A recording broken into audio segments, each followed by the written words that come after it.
episode. I'm rather excited. We had a great conversation. Jason definitely carried it, which was great. He shared things on prepping, on mutual assistance groups, on being an entrepreneur, on ham radio, and a whole bunch of other stuff. And we really just scratched the surface. And the dude's a pretty good dude, despite the fact that he likes Milwaukee tools. So with that, let's slide right into the episode, guys. Hey guys, Toolman Tim here. Welcome back to the workshop. Tonight, somebody who did me a real solid. I got Jason here from Kentucky Sustainable Living. He really reached out to me because, well, here we are. If you can hear me, my voice is still sounding kind of like a 14-year-old prepubescent boy. And Jason said, hey, I know you moved people around and you canceled interviews because you were supposed to be away. And he said, hey, I'll come on if you want. Man, grab life by the horns and friggin' run with it. So how are you, Jason? I'm doing real good. I've been taking it easy today, working in the shop and working on my comm center down in the shop today and taking it easy. Why don't you share with the workshop community, Jason? Who is Jason? What the hell is Kentucky Sustainable Living? And where'd you come from? I'm Jason. Me and a couple other guys started Kentucky Sustainable Living a couple years ago with the premise of pretty much building community and connecting like-minded people in the state of Kentucky. I mean, I saw it. A lot of people are doing it on the big nationwide scale. And I'm like, why can't we do it just for Kentucky residents? So we started doing that, organized. There was a few of us, just word of mouth started with that. So I'm like, we need to get the word out a little bit more. So started a Facebook group, and it's grown to about almost 900 people now. And wow. Yeah, we've got a smaller group within that group of vetted individuals that we've done background checks and kind of checked them out to where we don't get a bunch of undesirables, I guess you could say, in there. And it just keeps growing every day. And we're trying to build a community in Kentucky to where we can rely on each other. Essentially, kind of a statewide MAG, mutual assistance group is kind of what it's become into. We all think alike. We do meetings and trainings. Pretty soon, we're going to start killing some pigs and doing some butchery classes, showing people how to butcher animals. We do like homestead security classes for people. Nice. That's something. We've got some retired and active duty military members, and they like to do homestead security. And it's some of the times it's stuff that nobody really thinks about. It's like, oh yeah, maybe I should do this. Hell, we've done all kinds of stuff, canning classes, medical classes. One of the biggest classes we did was soap making. And really? we had a huge turnout, and people wanted to know how to make homemade soap. And so we had one of our members, she makes soap, and she came out and showed everybody how to make soap that day, and we got our hands dirty making soap. Yes, sir. Had you made soap before? You yourself? I had not made soap before, and she came out, and we made a loaf of soap right there in the shop, and I'm like, man, this is not any kind of magic and fairy dust. It's pretty simple stuff. So about 3 years ago, me and the girls made it with just leftover bacon grease. And we had that and lye for cleaning out the drains. Yeah, I mean, and that's what my wife bought all the stuff off Amazon, and she was like, I'm going to try this. And she made soap and told her mom about it, and her mom told all her friends, and her mom's parents' friends bought her out of everything she had for Christmas. She's awesome. Like, I didn't even get to use any. It's a good problem to have, you know? Yeah. Goofy Roofy said Prepper Nurse One is doing something very similar to that in West Virginia. I think talking about the kind of statewide mutual assistance thing or whatever. I would be interested in talking to her. I need to find her then. Yeah, I always love whenever people make connections like that. That's great.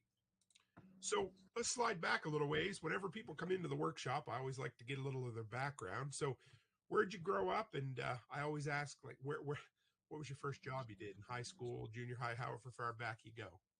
I've lived in Kentucky my whole life, pretty much lived in Warren County, Kentucky my whole life. Hadn't lived anywhere else. First job was on a farm, helping the guys, some of the farmers from church. We would haul hay, cut tobacco, work cows, do all that stuff. That's first job that I ever made any money on. I got to see tobacco fields for the first time when I drove down to Camden. I come through Kentucky there. I think, yeah, I'm sure it was. Yeah. And I saw, I looked, I didn't quite recognize it because I had never seen it as a crop in the field Yeah. before. I was like, oh, that makes sense. It did, well, they weren't. Yeah, they weren't smoke curing anything. They fire cure some of the tobacco, some of the dark tobacco. They'll have it. They'll hang it in the barn after they cut it. They'll hang it, and then they take sawdust and on the barn floor and light it on fire where it just smolders. And it first time I saw it, I was like, "Holy crap! This tobacco barn's on fire!" And then Yeah. one of the guys was like, "No, they're just smoke curing that." So I'm like, "Okay." Did not know that. Well, that's kind of cool. Yeah, it's pretty neat, but it'll throw you for a loop when you see smoke rolling out of a tobacco barn. You're like, "Holy crap!" Looked like a Cheech and Chong movie, but a little different. You know? Yeah. So what do you do? We got some similarities, some things in common. So what do you do for a living? I'm a general contractor. We mostly do kitchen and bathroom remodeling is what we kind of specialize in, but we do all different types of stuff. I've got several plumbing companies that we do work for, go in, patch and drywall, stuff like that. It kind of varies. I started off my contracting stuff in decorative concrete.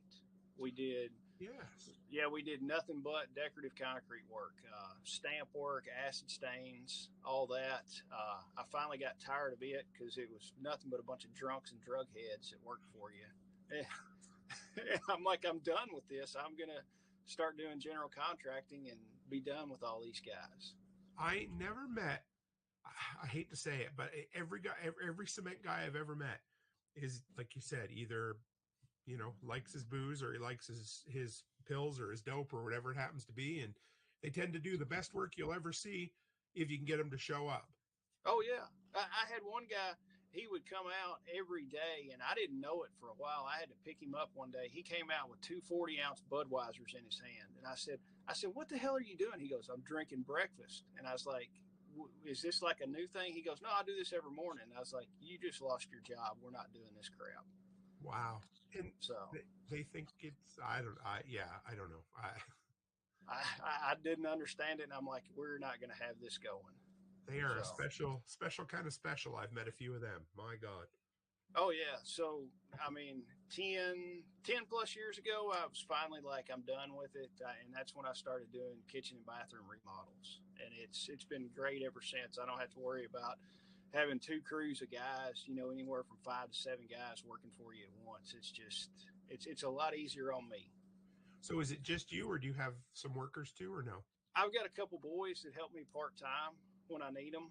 I can call them up and say they kind of do their own thing, but when I need some help, I can call them up and say, hey, help me for a day or two. And if it's something too big and something that I can't specialize in, we'll just sub everything. We'll just sub that part of it out.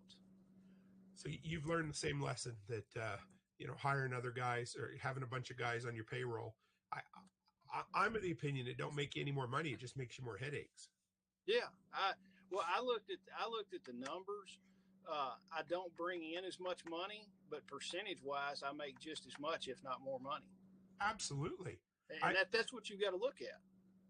I get people mention to me all the time. They're like, well, I turned down, I bet you, since I picked up them big snow customers, I've turned down probably 20 more snow customers, and people say, well, why don't you hire another guy? Well, I said, that means I need to almost double the amount of work that I'm looking after to make the same amount of money.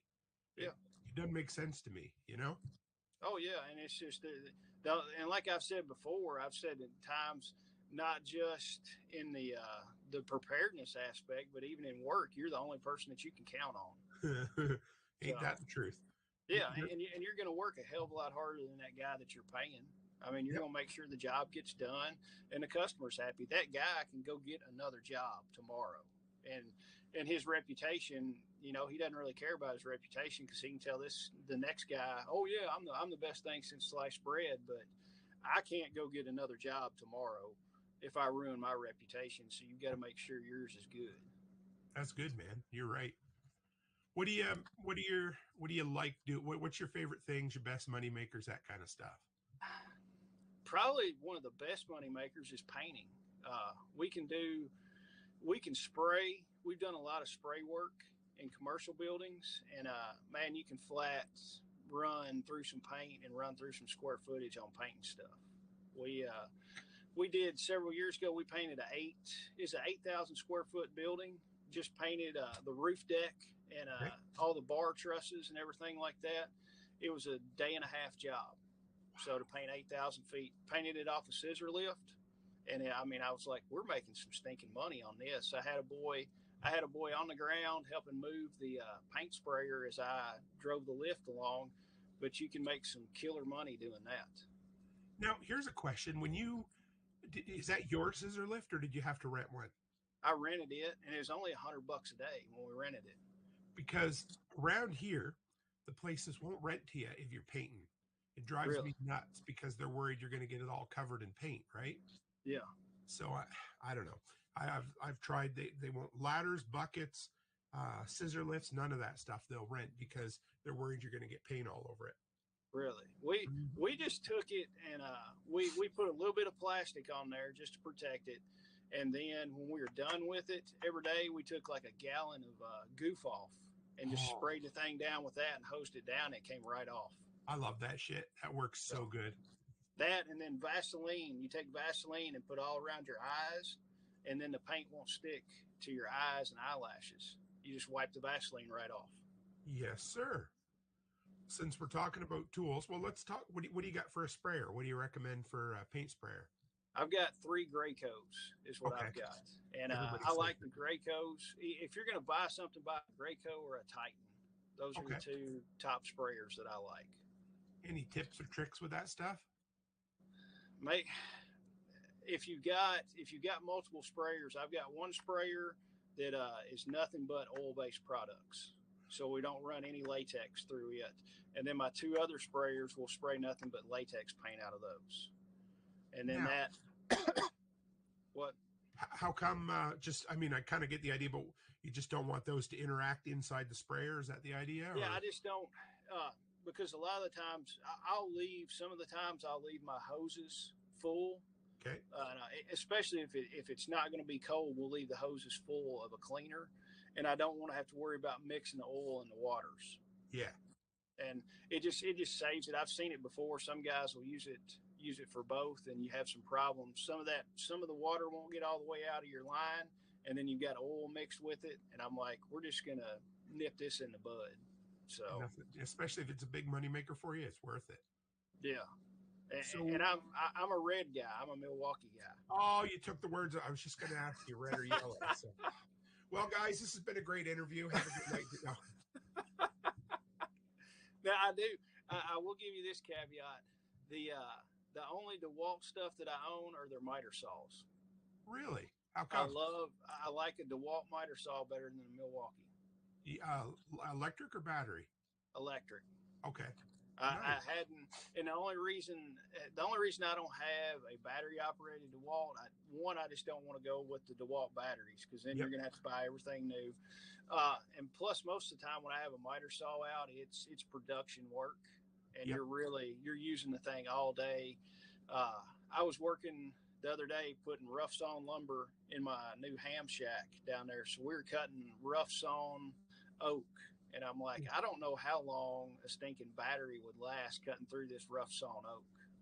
That would be, I got the 7 1/4 battery one, and I love it for laminate floor. Oh my God. You could, like on a 6 amp hour battery, I could do, I don't know, the biggest living room I've ever done and still had battery left. Like it. Really? Oh yeah. The thing's awesome. It's great. But yeah, I get it. Especially if you're doing production work, it's nice to have somewhere to plug it in, but. Oh yeah. If I do go cordless on a miter saw, I'll go ahead and break down and buy a Milwaukee one. I won't hold it against you. Oh, yeah. now I'm looking. I want a cordless chainsaw, something awful, and I'm stuck on whether I want to buy a Milwaukee or an Echo. Now, how come? I've got an Echo gas saw right now.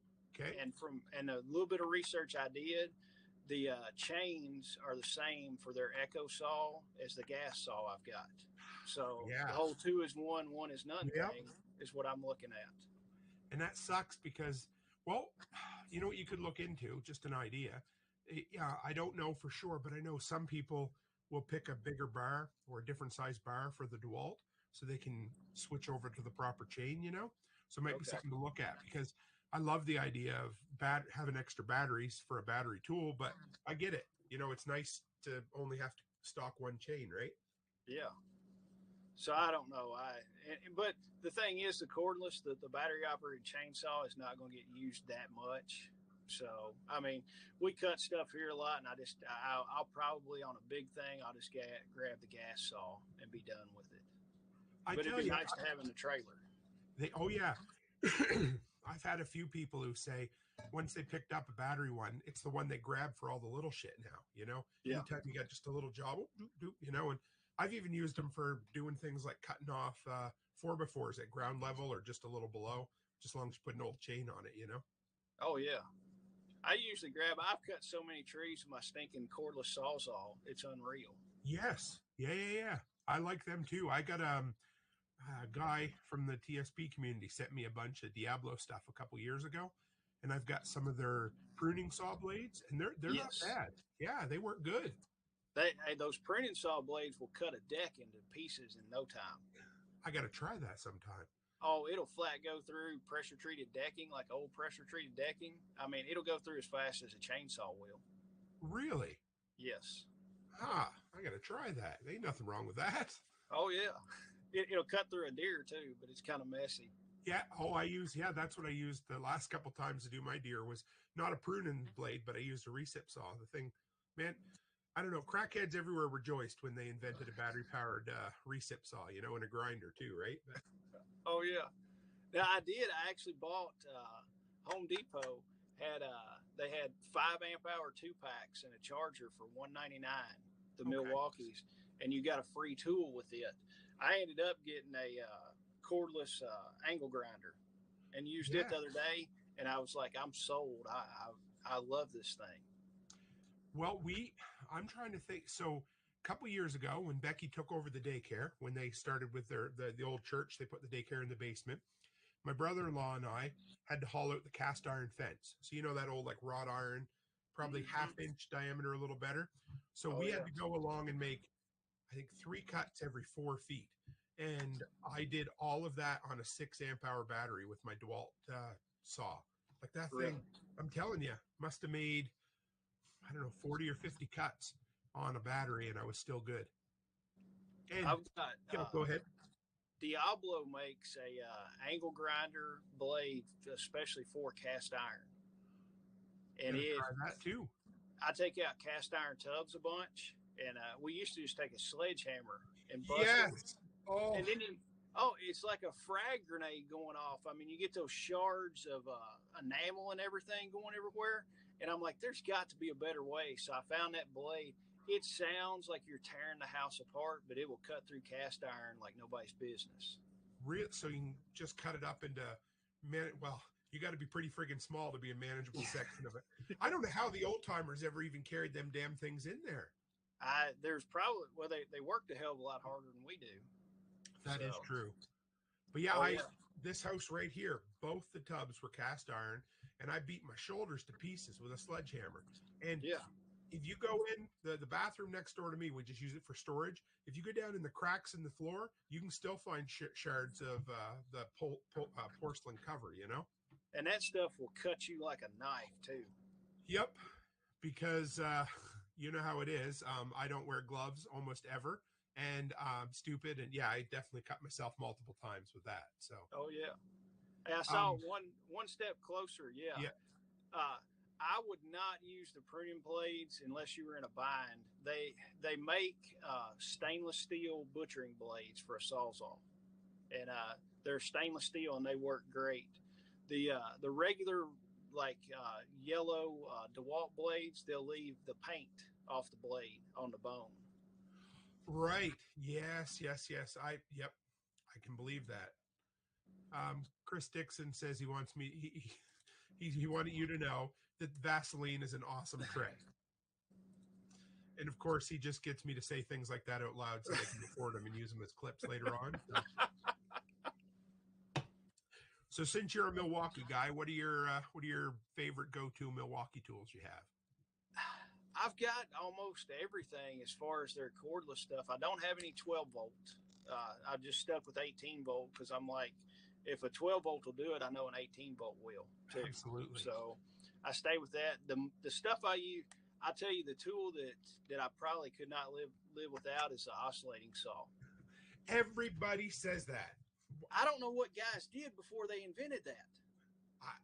I okay, so I kept going to Home Depot and I kept buying, another cordless DeWalt tool. So one day I was finally in there and I'm like, I've really got everything I want. And Becky's like, well, yeah, but you wanted something to review. So I picked up the oscillating tool. Well, it's the tool you don't know you need till you have it. And then all of a sudden you find 10,000 uses for it. Yeah, and you're like, what did I do without this thing before? What are your favorite uses for it? I use it a lot of times if you're putting in cabinets and stuff to flush cut. You can flush cut the baseboard, and then you don't have to pull the whole section of baseboard out. You can cut exactly where the cabinet fits, cut that 4-foot piece of baseboard out, pull it off, slide the cabinet in, and you're golden. And it saves you so much time. Chris Dixon said we used to cuss a lot. He just picked up a cordless oscillating tool as well. Do you know my favorite use for that is installing doors and windows? Two things: cutting off the shims, yes, and then cutting off the excess foam afterwards. Oh yeah. Oh my God! I used to just. It was just a chore before, and now it's just zoop, and you're done. Oh yeah, my dad. I've seen my dad put in so many doors and stuff, and cutting the shims. He's got a Japanese pull saw. Oh yeah. And that man could flat cut. He could cut shims with that Japanese pull saw faster than I can do it with the oscillating saw. Yes, sir. And that thing was sharp. It would cut you. It was razor sharp. I'll tell you one thing that I realized, so one step said putting it on the Christmas list. For me, don't push on the thing. Took me a while to learn that. Let it do its own thing. Just kind of hold it there, because the harder you push, the less it works. It's the weirdest thing, eh? Oh yeah. Well, they say an old plumber told me one time on a hammer drill. Yeah. Not to push on the hammer drill. Just let the weight of the drill do it.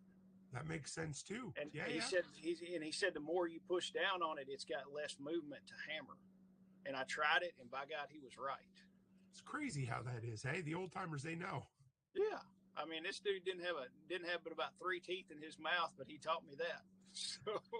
Well, some of them masons you used to hire, you probably could have learned something from them too, just not what to have for breakfast. Exactly. They most of the time they were too drunk to know what was going on, I don't think. So. I wanted to show my son one day, those oscillating tools, you can kind of put them on your skin and they won't cut you, right? Yeah. But they will burn you if they were hot when you touched them. Oh. Yeah. So anyway, stupid. But, yeah, but I've got about all the Milwaukee stuff, most everything they make. I hadn't bought a sander yet. I just don't know how good the sanders would be. I don't know either. I just bought my first cordless sander. I bought a Bauer just because I wanted some of the Harbor Freight stuff to bring back. Yeah. But I got the adapter to run my DeWalt batteries on it. So it'll be interesting. I don't do a ton of sanding anyway, but I'm going to give it a shot and see what I think. Well, now I did buy the Milwaukee router, their cordless router, and I bought it just to mill out 80% lowers. Yes, sir. How's that going for you? It works good on milling out. Milling out the lowers, you got to take just a little bitty bite at a time, but it's nice because you don't have to mess with a stinking cord. And are they aluminum? Yes, they're aluminum. There's two different types of aluminum that they're made out of, and I get lost in the weeds on the different types, but that thing works awesome for milling out lowers. Yes, sir. What kind of? Do you have a certain bit that you recommend? No, the bit that I've got came with the jig. Okay. So, and then we burnt one bit up. It finally burned up. So we went to, it's an industrial supply place. And I told him what I needed. And he was like, okay. And it was, I don't know, some foreign brand bit, some German bit or something like that I'd never heard of. But he was like, this is it. This will work for you. So I was like, okay, he knows what he's talking about. That's cool. Yeah, that'd be something I'd love to be able to do up here, if you know what I mean. But oh yeah, it is what it is. So how did you how'd you come across the workshop community? What were the connections to bring you through here? Well, we met at the last SRF, and I'd seen you on Jack's on what is it, the expert Expert council council? stuff, Yeah, yeah. and then I started looking around on that, and then I saw you, and I started watching some stuff, and then when I was like, he's going to be at SRF, and then I saw you, and I was like, hey, we need to talk. We need to talk. I was like, I want to talk to you, and then you're like, okay. And then it was like every stinking time I was free, you were talking to somebody else. And I'm like, we got to figure out some time to talk. So that's how we ended up meeting, was at SRF. And I was like, I want to talk to this guy some more. And then I hounded you enough that you're like, yeah, we'll get you on so you'll leave me the hell alone. No, man, I love it. No, it's good. That's the worst. Sorry. That's the best and the worst about events is when I go to something like that, I want to make myself 100% available to everybody. As long as anybody wants to talk, I'll talk, as long as it's a productive conversation. Oh, yeah.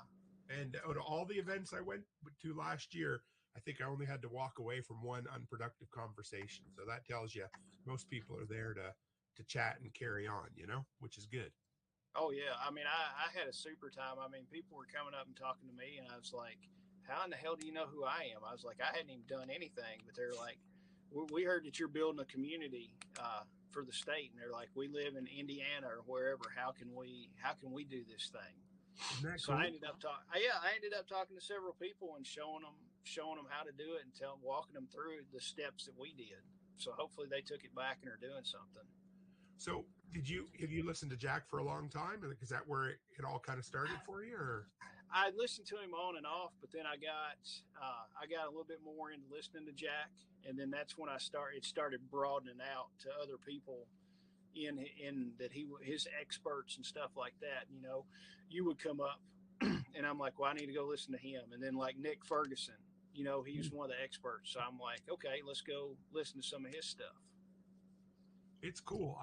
I've said many, many, many times that the Jack Spirko family tree of content creators is one big asshole. I want to call it a Christmas tree, but that's a big tree, man. It's all I can say. Oh, yeah. And then the cool stuff like Chuck Peoples. Chuck's in here. I Yep. met Chuck at SRF. Yes. Yeah. And so, I mean, it works both ways, but Chris Dixon, he is a fellow Albertan. You'll see him in here a lot. And we've met in person, and he met, I'm pretty sure, if I remember correctly, I think he first found me through the Survival Podcast as well. And now we're friends and, live within 3-4 hours or 5 hours of each other. So it's cool how that all goes, man. Oh yeah, I mean it's crazy. Chuck and I did a live Friday night. Chuck is planning on coming over to my place one weekend. We're just gonna hang out. So who knows what'll happen then? Chuck's good shit. I like him a lot. I got to finally chat with him in person at SRF as well. And just want to shout out to Starshine from Louisiana, the home of Anyway, that's New Orleans is where. So I'm from Nova Scotia, up on the East Coast in Canada.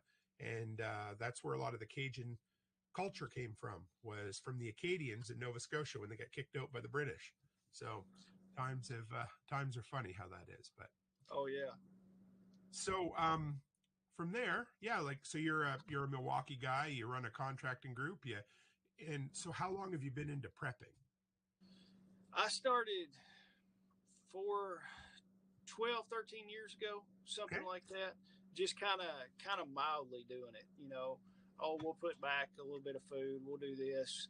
It pretty much started like everybody. Beans, bullets, and Band-Aids is kind of how everybody starts. And it's like John from SOE has said, it's ever prepping leads into homesteading. So yes. that's where my journey's at, and the more sustainability part of it, raising as much food as you can, stuff like that. I mean, beans, bullets, and Band-Aids are cool, but what are you going to do on day 366? And it's like one guy said, he's like, if you've got a year's supply of food, as soon as you crack open that first can of Mountain House that you've got, the time starts ticking on your life. You've got X amount of days to live, but if you're growing and producing a lot of your own food, you can live indefinitely then. You said, what'd you say, about 10, 12, or 12, 13 years ago you started? Yeah. Do you remember what brought it about? I always love to hear what brings each person on their own journey of preparedness, you know? Well, part of it, I got divorced.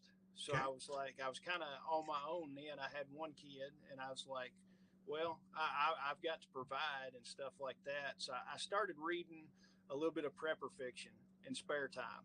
And I'm like, this all makes sense. So, I mean, it was just kind of it all clicked. And when I got super hardcore into it, I was reading one of the books, and the author was going through, and his kid, the kids came in. They're like, "Dad, I'm hungry," and Oh. he's talking to himself. He is like, "I've got nothing to feed my kids," and that light bulb came off. It's like I never want to be in that position. I Mm-hmm. want to make sure my kids are always fed and taken care of. So after that, it was like, boom! It's full bore, 100%. Being prepared for whatever comes along, whether it be a turn in the market where you don't have very many jobs, or a freaking EMP happening to zombies coming and killing people. Whatever it comes along, you're prepared for a little bit, as much as you can. So it just really kicked it up to me, and I was like, I don't ever want to sit in that boat and be that guy that's, I can't feed my kids. I couldn't imagine how that would feel. I could not. I mean, yeah, we were pretty poor at some times, but the kids always had food. You know what I mean? Yeah. I could not imagine. Oh, I mean, it was gut wrenching. I kind of sat there on the couch and was like, man, that's a for real deal, and it really hit home. And it's the preparedness aspect with me. A lot of people will take it as a hobby. It's like, oh, I've got this and this, and I bought an extra case of water. I'm prepared, and I've got a case of MREs. That's cool. You got about a week to live. So it's come a way of life with me. So it's more, it's what I do every day. I don't have to think about, hey, what am I doing to be prepared today? When you wake up, in the morning, it's a ritual and a way of life with me.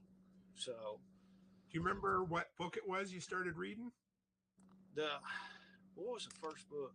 One of the first books was the Going Home, the Oh, from Angry American. That was one of the first books, and then one second after, of I course, thought that I might think have been. everybody's read that. Oh, yes, yes, that's so good. And then I got into was it Wesley Rawls, his Oh, yes. Patriot stuff. Yep. I've read it. There's been a bunch. I got a Kindle. My wife bought me a Kindle, and Night. after that, I was like, it's on. I just started downloading books, and I would read every night till I fell asleep about it. I want to bring. You ever read One Step Closer? Said Last Babylon. That's one of my favorites. If you've never read it, it's a classic from the. I want to say the 50s. I think 50s or 60s. I can't I've remember. read I've read part of it, and I stopped reading it, and it's been years since I started on It's it. it's a good one. I enjoyed it. And I wanted to bring this one up. Goofy Roofy said, I get into prepping the other way around. Permaculture first, then prepping. It's funny how, all of the homesteading, permaculture, prepping, survival, whatever it is, they all kind of come together for self-reliance, eh? Exactly. And I mean, it's no matter how you get into it, it's great for everybody to be into it. I mean, I think it's awesome. The more, if, if, if people were more self-reliant, the countries would just be so much better off. You wouldn't have to rely on the stinking government for stuff. I mean, that's one of the big things. I want to be able to, I mean, I don't take anything from the government right now. I don't want to. I want to be as reliant as I can. And then that way, nobody's got a foot on your shoulder telling you what to do. So when you bring that up, you're an entrepreneur yourself, a business owner. How important do you think having some sort of independence and income or being self-employed is to being a prepper or to being into preparedness? I think it's big. It gives you, I get a lot more free time than somebody that's tied down 9 to 5. So, part of my stuff, if you're bidding work, it's on, I can get this done in 8 hours. I make more money if I can get it done in 6. Right. Find a faster way to do it. And you don't have to punch a clock. So, I mean, there's a lot of days sometimes if I really want to, I can hump it and be done by 2 o'clock in the afternoon. And then it's like, shoot, I've got, well, right now you got till 5 o'clock till it gets dark. I'm like, I got 3 hours to work at the house, on my time and my stuff. I think that's And the best part. yeah, and on you're only limited by the amount of work that you want to do on how much money you can make. Mm. That's the big thing. You're not beholden to your boss, giving you a raise. If you want to make more money, just go out and bust your butt that much harder and pick up more jobs. That's right. So there's never been a time. I mean, and you're not confined to a budget of, hey, I only bring in, my salary, I make $1,000 a week, and that's what I've got to budget. Your budget is as big as you want it to be. Yes, it is. I love it. And like you said, if you want to make more money, bid more jobs or bid the jobs higher. You know what I mean? Like whatever. Yeah, you're in control of it. And so, over the last 3 years, we went through some craziness. Let's put it that way. How much were you affected by all the bullshit we went through being your own boss? I didn't play the whole bullshit game. I played it for about a week and that was before it really got big in the news. I was watching it on some websites and some forums, and the guys were talking. This is before it had come out, Yep. hey, what's going on? It's when we still saw some videos of people over in the East just falling over dead kind of thing. So I was actually working for a lady.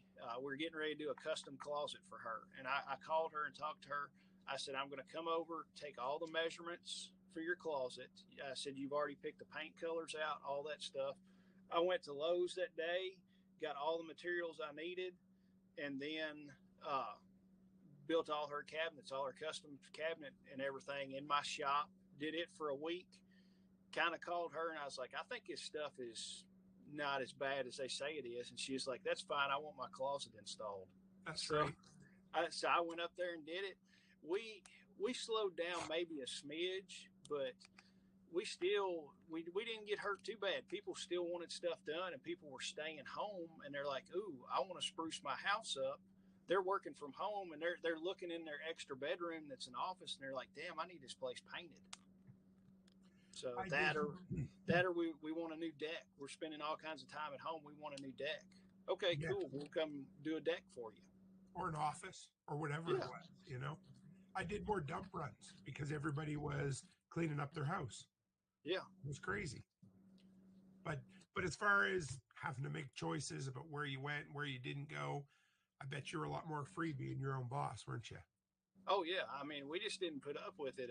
I didn't put a diaper on or anything like that. I'm like, I got into it with some guys at Lowe's. They're like, you've got to do this. And I'm like, if you want my business, I don't have to. Right. And so you vote. I mean, you kind of, your wallet is king on that. If they want your money, they'll let you in. And there were a few places that were sticklers on it. And I'm like, that's cool. I won't ever come back here. Yep, I remembered them too. Yeah, well, and I hate to say it, there's a little bitty market right down, like 2 miles down from me. I've been going to this little market to eat breakfast and lunch I'm 44 now. I've been going there since I was 15. Yes, sir. I walked in there one day and they're like, where's your diaper? And I'm like, I'm not wearing one. I've got a medical exemption. And he goes, show me your papers. And I said, did I wake up in Kentucky or Nazi Germany? I said, which one is it? And he goes, we're not going to serve you unless you have those. Oh, I said, that's cool. I walked out and I told my wife about it. And she was like, well, she said, maybe it'll ease up. I went in like a month later. They pulled the same crap. And I said, I will never step foot in this place. And again, and I told the owner, I said, I've been coming here since I was 15 years old, every morning for breakfast and at least 2 or 3 times for lunch. And I said, you have lost my business forever. And I have never been back in there. We don't forget, Yeah. So you also mentioned ham radio, hey? Yeah. How'd you get into that? Ham radio, I got into ham radio. If it wasn't being prepared, I would not own ham radios. I knew nothing about it. And then you get into preparedness and it's like, everybody is like, oh, the silver bullet's ham radio, which yes, ham radio is a silver bullet if you use it right. But if it wasn't for preparedness, I wouldn't own any radios whatsoever. So I got into it just for that aspect. Have you done much with it? Yeah, we've got. I'm sitting here now. I've got 7 ham radios sitting on the desk right now.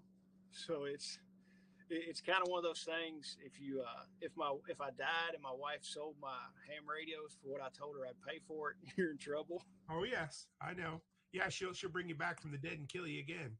Oh yeah, and it's just like it with guns too. If you're like, yeah, if my wife sold my guns for what I told her I paid for them, I'm in trouble. Oh yeah, yeah, I get it. Yeah, that So, for me, ham. I've got my basic privileges up here, which is just kind of like 2 meter, that kind of stuff. And yeah, I own advanced radio gear, for HF communications and stuff. But I've never gone back and got my certification. So someday I will. I keep saying someday.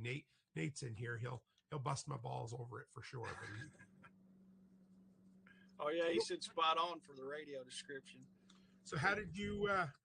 So what have you learned? Like, I mean, ham radio is one of those things. You can take it as far as you want, or you can go as simple as you want. So what was your reasoning for wanting it, and what are your plans for it? You know what I mean? Without giving away, With the ham radio, it's a total grid down communication.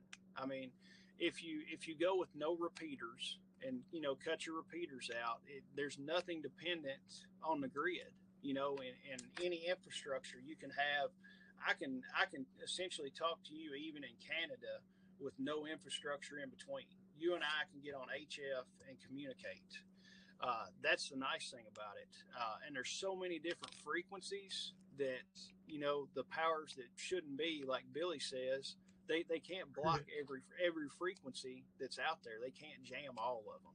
So it's a reliable communication method if you practice. And probably one of the biggest gripes I've got with the preparedness community is they're like, oh, I've got all my ham radios. I'll figure out how to use it when the grid goes down. It's like, yeah, cool. You wouldn't go buy a $1,200 AR and figure out how to use it when a guy's busting your door down. Ain't that the truth? Oh, I better get out the manual and see how this thing works, Yeah, let me unbox all my ammo and load my magazines and put my night vision on and all that and figure out how to use it. So, but with our group, we're working on, an SOP, a standard operating procedure for our communications all across the state. So we're working on that to where we can talk to each other in a grid down situation and be able to communicate all across the state. That's one of my big goals that we're working on right now. So you're legitimately working on something that I think gets lost a lot in prepping is the community aspect of it. Hey? Yeah.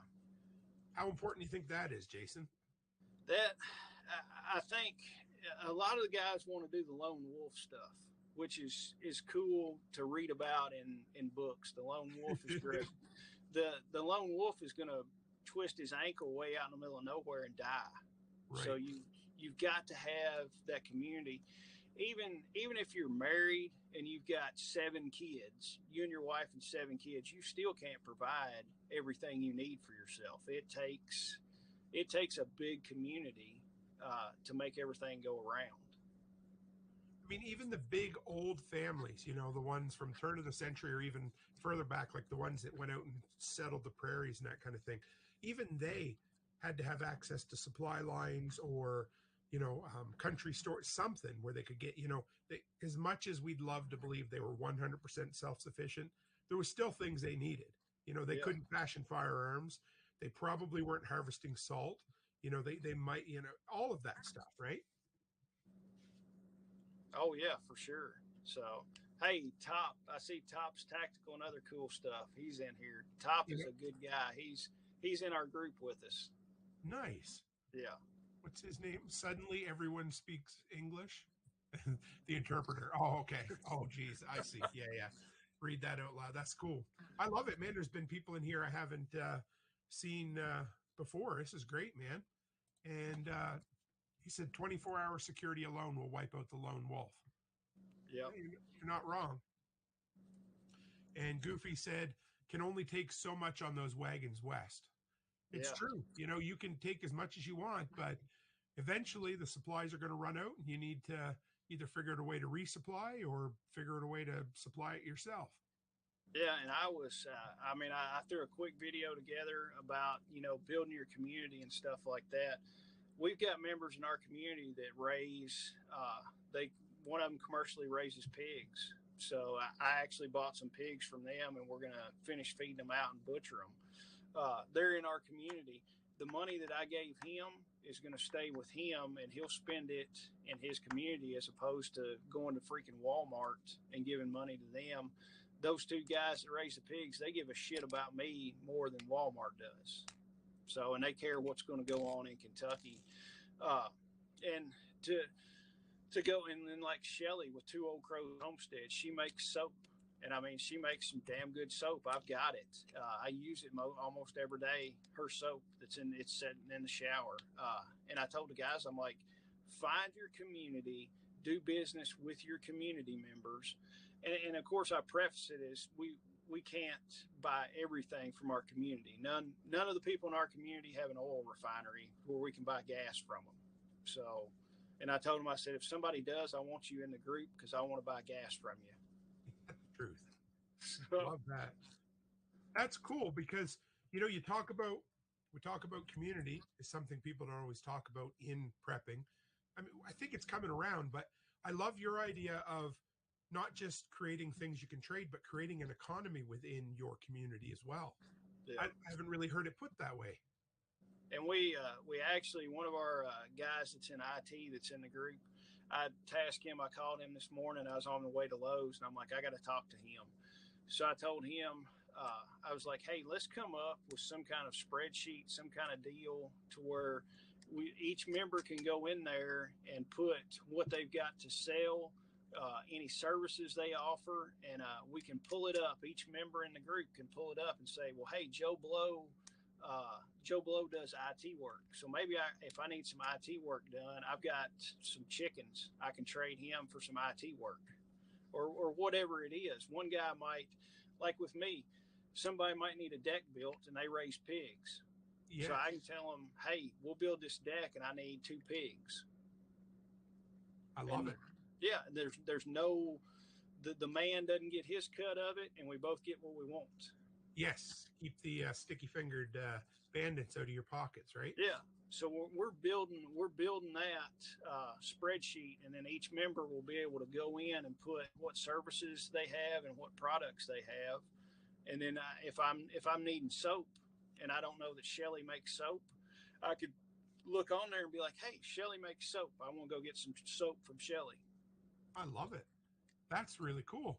And Shanna Miller watching from Marshall County. Do you know Shanna? Or? I don't know Shanna. No, Shanna, good to have you. Get in touch with me and we can talk. And Sandeep, parallel economy is the way to go. Do you know Sandeep either? No. No, this is, guys, I just got a shout out to all of you. We've had some new faces, new names in here that I don't recognize. So make sure you introduce yourself and let us know who you are, where you're coming from. And yeah, the easiest way to keep up is the Telegram group. There is, I might be able to even throw, if I can get a link up here. Let's see. Yeah. So how long have you been building this community? We started, it's around 2 years ago is when we started all this. So, and it's just grown as more people find out about it, more people want to join it. And what I'm hoping for is that somebody in Kentucky, Indiana, or somebody in Tennessee, Indiana, and around the surrounding states will see what we're doing and pick it up and go with it. So, and I mean, and if there's people in other states, I mean, let's contact me. I can show you and give you kind of the groundwork of how we've done it. Chuck said, in a way, we're all doing it now by supporting everyone in the big community we're creating through self-reliance. Jack, Nicole, Tim, Billy, all of it talking and mentioning all the people with the businesses. This is true. I say it all the time. A rising tide floats all boats. And in content creation, I think if you're in competition with one another, you're doing it wrong. I think we should all be working, because how many new faces have I seen in the chat tonight because you came on? I mean, how great is that? You know what I Oh mean? yeah. Yeah, I love it. Yeah, and I mean, I don't want to run anybody down. I mean, and I think we ought to all work together just like that. I mean, the only people that I've got a gripe about in content creators are the guy that comes on every time and, oh shit, the world's ending. You know, Yep. the nukes are inbound, and we probably know the couple people that I'm talking about. So, There's one from my neck of the woods that yes. yeah, everybody, it's such a sin. But anyway, you know what? They can do what they want, but I can promise you right now that if you come, whenever you come and hear me talk, you're not going to hear fear mongering. Yeah. We might openly discuss an issue that could be an issue, but that'll be it. There'll be, yeah, there's, if it's not solutions, I want somebody to kick me in the nuts because I'm doing it wrong. Oh yeah, and I did a video. I've done two videos, one about groceries and one about the diesel. But I plainly stated I am not fear mongering you. I am not telling you we're running out of diesel. I flat told you what I found out personally, and if you tell the guy the facts, you know, I'm not fear mongering. The facts are the facts. I'm not embellishing it or anything like that. One of one of the best ones that I saw, there was one guy. He was like, "Get in your bunkers now. It's inbound." And so I hit the clickbait. The dude's standing on the beach in a freaking Hawaiian shirt, giving this thing, telling you to get in the bunker. So I threw a comment in there. I was like, "Dude, your bunker must be on the freaking beach." I said, "What are you doing?" And of course, it never got any comments or anything. No, no, yeah, I think boy, I hate to go down. Anyway, the, the homestead content creators, I think, the Instagram style ones, I think there's a lot of those that are disingenuous, perhaps. They show one thing, but maybe they don't necessarily live it on the other end. You know what I mean? Oh And yeah. yeah, I try to share my failures and my fuck ups as much as I do everything else, because I don't ever want anybody to think, whoa, boy, he's got his shit together. Oh yeah. Well, I did a video this year. I was like, I was watching some videos. People were growing potatoes in grow bags, and they were showing these massive potatoes that they were pulling out of these grow bags. And I'm like, oh shit, that's the way to go. I don't have to go hill potatoes with the tractor, do all this crap. So I bought a bunch of grow bags, and I mean, I had potato coming out the top. I mean, they were just growing out the top of the grow bags, this and that, the leaves and everything. And I told my wife, I said, we're going to be just drowning in potatoes. I go to pop one of those grow bags, and I'd planted in that one grow bag. I'd planted more potatoes than I got. Oh, so And I did a video of it. And I'm like, this sucks flat out. I screwed up and didn't know what I was doing. yes, I don't know if you remember, but quite a few years ago, it was all the rage on social media. You would plant your potatoes, and then you kept going up levels. They were like in a 2x2 or 4x4 cube, Yeah, and you were and putting the slats on. yeah. Well, I failed as miserably as I possibly could at that. So I don't know. What do you think? Right? Oh yeah, you got to grow potatoes in the ground from now on. Yep. And just hope you don't get too much rain. Yeah. Aaron and Nate from Two Chicks Homestead, she just wanted all about sharing reality and failures over here. Make sure you give them a like and a subscribe too, because they're good shit. And same with Chris Dixon here. He said I did the spare tire. Oh yes, spare tire tower, absolute bust. Oh yeah. We'll do a roundtable discussion some night on everybody's homesteading failures, because they're if you don't learn from your failures, you're doing something wrong.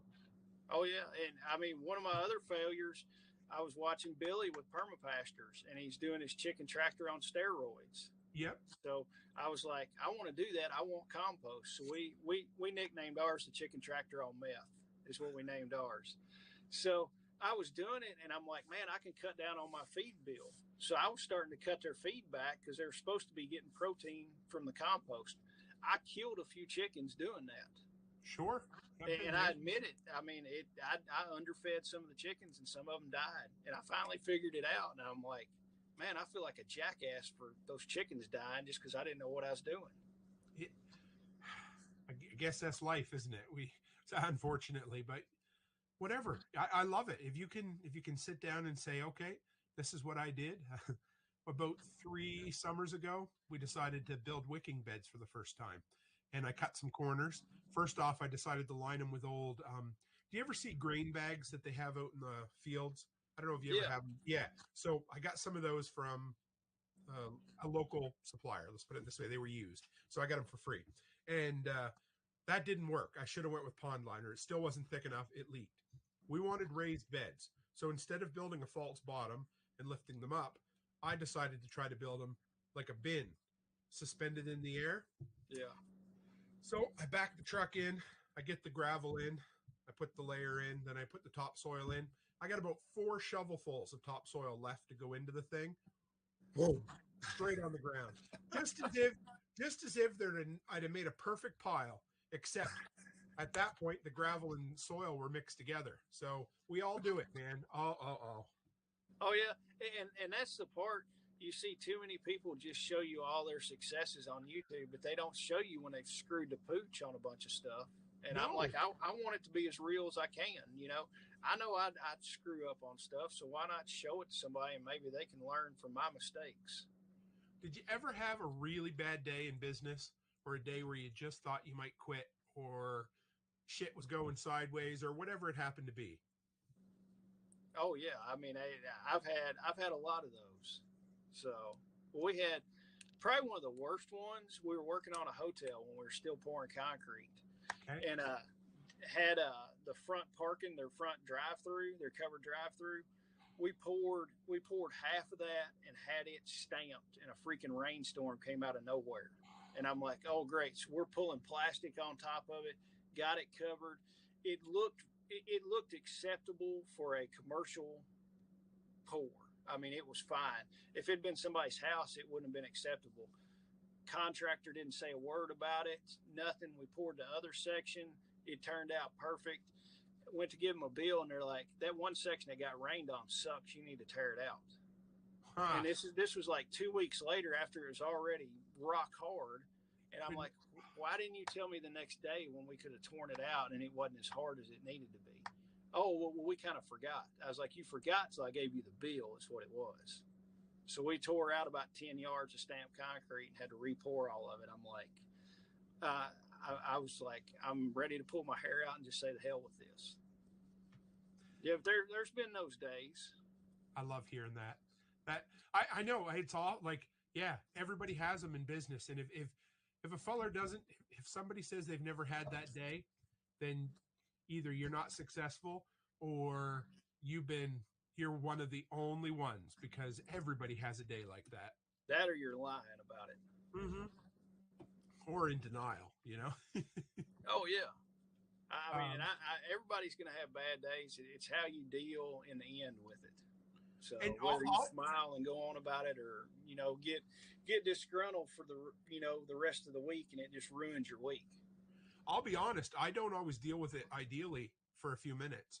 I'll usually lose my shit internally, either stressed out, anxious. You don't want to be around me for 10 or 15 minutes. But then, Yep. I have learned, and you can ask Becky about this, I just don't make a decision in those 10 or 15 minutes. As long as I give myself that breathing room and I know where I need to be, I'm okay. But if I ever make a decision in those 15 minutes, it's going to be the wrong one. I guarantee it. Oh yeah. And I will tell everybody, if you ever do any kind of painting for anybody, you never pick the color. Right. Ever. If a customer says you just pick the color, you're like, hell no, I'm not doing that. Because if you pick the color and they don't like it, you're screwed, and you got to repaint it on your dollar. But if they pick the color and they don't like it, then it's like you pick the color. It's another whatever $500 to repaint this deal.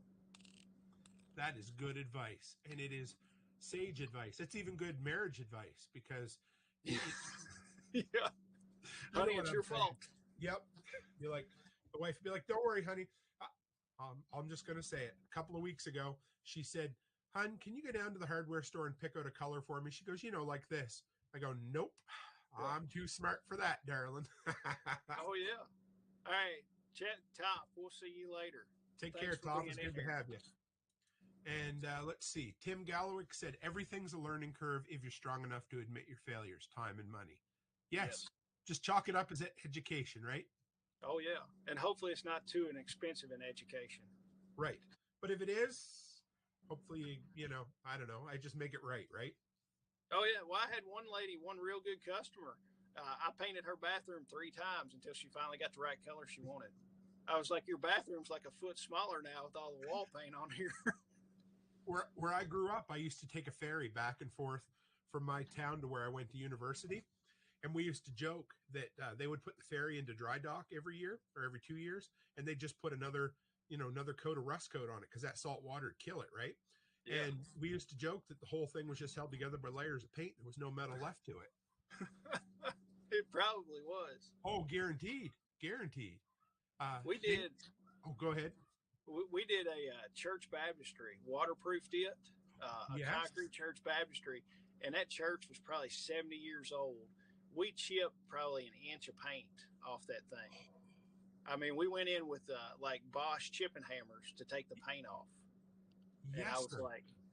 I was like, never again am I going to do an old church baptistry like this. It took forever. So, what did you reseal once you got the old paint off? What did you use to redo it with? Santa Tread, and you Oh, might look them up. It's Santa Tread. I think it's santatread.com. They've got waterproofing stuff that is just, that's the only waterproofing stuff I'll use for basements and stuff like that. It is freaking amazing. man, that's cool. Santa tread? Does Yeah. it now it says tread, does it have like grit in it, or is that just part of the name? You can put grit in it if you want to. Okay. Most of the time when we're waterproofing stuff, it's like on walls, so you want it smooth. Yep. But they've got several different products, and I've used it. We did that church baptistry it was probably 15 years ago, and it's a Church of Christ. So the Church of Christ keeps their baptistry full all the time. They keep it Oh, full and heated all the time, okay. uh, and never had a call back one on it in all that Yes, amount of sir. time. Pastor must like it has a hot tub then. Yeah, Full and heated all the time. That's yeah. funny. Nate said, he said, how about my dumbass snapping off the wire of my end-fed HF antenna? Spent 3 hours on a Saturday morning fixing it, putting it back up the right way. Too much wind and no give on the 130-foot wire. Oh yeah. So we I've do been it. there. I've been there. I broke an antenna a couple weeks back screwing around with it. The chameleon. I love chameleon antennas for HF stuff. What are they? I don't know what that is. It's just a brand. They make a lot of more tactical antennas. Okay. Quick deploy stuff. Just wire antennas, like some in-fed stuff. And I've got an in-fed wire antenna for my. I've got it in an NVIS setup. Okay. It's only about 12 feet off the ground. Is as high as it is, and I can hit about a 500-mile radius around my house on Really? HF. Yeah, on HF. What is your what's your like topological kind of build? Are you up high where you are, or you have? No, it's all pretty well flat, but with your NVIS setup, you set it lower to the ground. So what it does, the takeoff angle is it's near vertical. Your takeoff angle, Okay. so it's like with your HF, you're skipping it. You're skipping it off the ionosphere, and it's going at a shallow angle and going long distances. With the NVIS, it's shooting almost straight up and then coming almost straight back down. So you're not going to go as far, but you're going to get out further. You know, if that makes, I don't know if I'm. It's more for regional comms Sure. as opposed to like global comms. Like I probably wouldn't be able to hit about 500 miles is the max that you're going to get on it. But if you move it up in the air, you're going to get more distance out of it. And like I said, I'm not worried about talking to somebody in England or Europe or something like that. I want to talk all the states that surround me is what I want to talk to.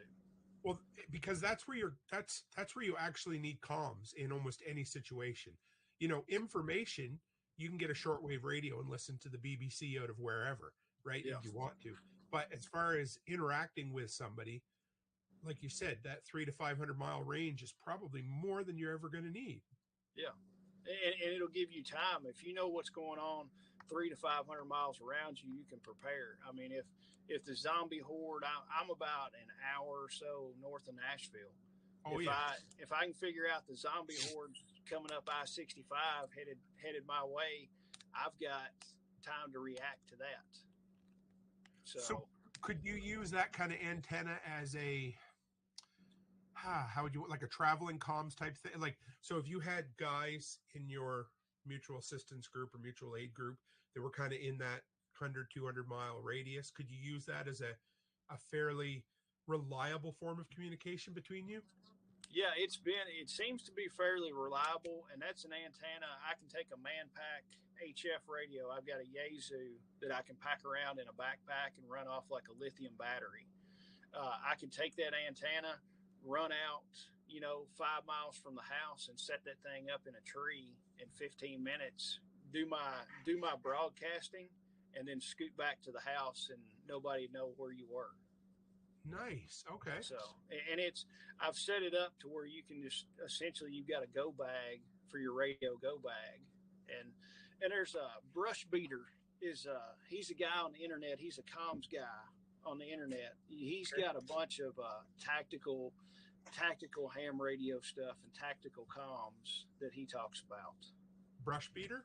I'm going to put that in the notes so if anybody's looking. And he's got a forum and everything else that they talk about a bunch of stuff. So, but and I mean, with that man pack radio, you can run out away from your location, do all your transmitting, and then scoot back home, and they can't find the .gov can't find where you live at. What's the battery life for something like that? I've got a 6 amp hour and a 12 amp hour lithium batteries. Okay. And you can, with that radio, you can I think you can do 5, 10. Well, you can change it from anywhere from like, I think 5 watts to 100 watts on what your transmit power. If you do all the formula, it's like 23 amps is what it's pulling at 100 watts. Okay. Somewhere right around there. And that's what Yaesu says, but it actually, if you put it on a meter, it's pulling less. So when you're doing that, it's, oh yeah, Shelly wants some comms. Shelly and I could probably talk. We're not super far away, but we could get a setup to where her and I could talk fairly easily. I'm kind of excited about this because I've mentioned this many, many times, but we're looking for land down in the Tennessee area, and we won't actually where we're going to end up buying. We won't be that far from you. I mean, it's only a vacation property, but it'll be there, and we won't be that far. That's for sure. Oh yeah, and we could get comms set up, and the big thing is practicing and messing with it and doing that stuff. We're, like I said, with the comms for our group, we're going to have a standard operating procedure for it, and we're going to do a weekly net to where to where we practice it, and then that way, once you get it practiced, you're down. And it's not fumbling around saying, man, I really wished I could talk to Top, and I wished I knew where Top was at and what frequency he was on. It's like if you need to talk to Top, you know what frequency to get on. And Chuck says comms as well between you guys. Yeah, Chuck, you need to get your general license. Well, Mr. Jason, we've been an hour and 10 minutes, buddy. That's been a good night. Oh yeah, for sure. I think we've covered all the bases. Oh yeah, we'll have you back on. First off, I got to say thank you for coming on, because I don't know if my voice would have went another hour tonight. Three out of 4 nights. I probably would have, but it sounded like a 12-year-old boy by the time it was done, So that and you even said Vaseline. You even said Vaseline. Oh yeah. Excuse me. So how do people find you, sir? Because we need to make sure everybody knows all about where you're from and what you're up to. Well, I've got a YouTube channel. It's Kentucky Sustainable Living. We've got our Facebook group too. We try to keep the Facebook group mostly just Kentucky residents, pretty much, just because it was set up for Kentucky residents, and I'm not trying to be ill-headed or anything about it, but we try to keep that for Kentucky residents. The best thing, if you want to get on our YouTube channel and subscribe to it, my email's on there. You're welcome to email me. I answer every email, try to answer every comment that's on there, and be active in it to where if you've got a question, I'm going to try to help you out with it. And I put, so you know, guys, I put Jason's YouTube link in both the video description, and if you're listening audio only, guys, in the podcast tomorrow, you can grab it there too. So make sure you subscribe to his YouTube channel because he puts out some good shit, I'll tell you. And I'm trying to get as many videos as I can. I've heard people say to do something in video, it takes 3 times as long, and by God, it does. You'll get better at it. You'll get a little quicker, but it does. Yes, I mean, that's why sometimes I'll be doing a project. I'm like, nope, I ain't filming it. I just want to enjoy it today. Oh yeah, I need a little kid to run around with a video camera, just videoing everything I do. Oh, thank you, Smart Ad. They just sent a super chat over this way for $5. All right, thank you. And so if people want to ask you a question or a specific way to get a hold of you, what's the easiest way to actually make contact with you? The easiest way is probably to send me an email. It's KentuckySustainableLiving@gmail.com. And it is, I'm pretty sure the email's on the YouTube channel. I'm about 99% sure. It is. I looked. It's in the about section if you look in there. And that'd be the easiest and the fastest way. Because yeah, you can answer it when you have time. You know, I'm not as much as I love to do this, I hate doing this. Hate it. I don't know why. So I do too. Well, I love those people that call you at 9:00 on a Friday night. Oh, can I get a bid for this? It's like, yeah, call me back Monday morning and he can. I have a very, very stern voicemail now. After I read the 4-Hour Work Week, I changed my voicemail to, if you don't leave your name, your number, and exactly what you want, you're not getting a call back. Yeah. And I call people back on my time at this point because it is what it is, right? Oh yeah. When I get home for the day, I turn my phone on silent. Yes, nothing wrong with that. Then it's just people that I want to talk to. People in the group is really the only time I answer my phone. Love it.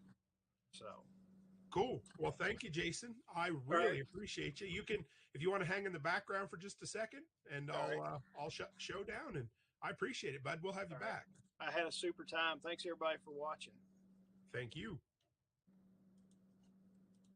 Well, guys, I hope you enjoyed that. That was a lot of fun.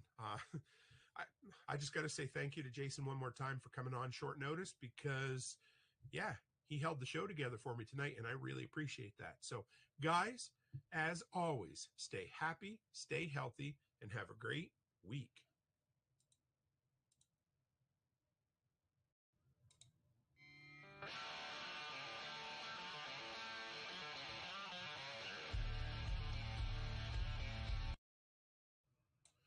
Coming at you from the frozen tundra that is East Central Alberta, Canada, streaming live on YouTube, Facebook, Float, Odyssey, Telegram, Twitch, TikTok, and the Prepper Broadcast Network. Welcome back to the workshop where we create community, find freedom, promote preparedness, and share success. I am Toolman Tim, and today is November the 12th, 2022, and this is episode 202 of the Workshop Podcast. So how is everyone this evening? First off, I got to say we are live over on TikTok. We got a Hina in there, a swimfish. We got 10 people in there right now. So it's good to have you. Good to have everyone here as well. My voice is significantly improved. Probably still be a bit of a fight tonight, but that's okay. Chris Kidd just come in to tell me that DeWalt blows. So I hope everybody appreciates that. Thank you, Chris.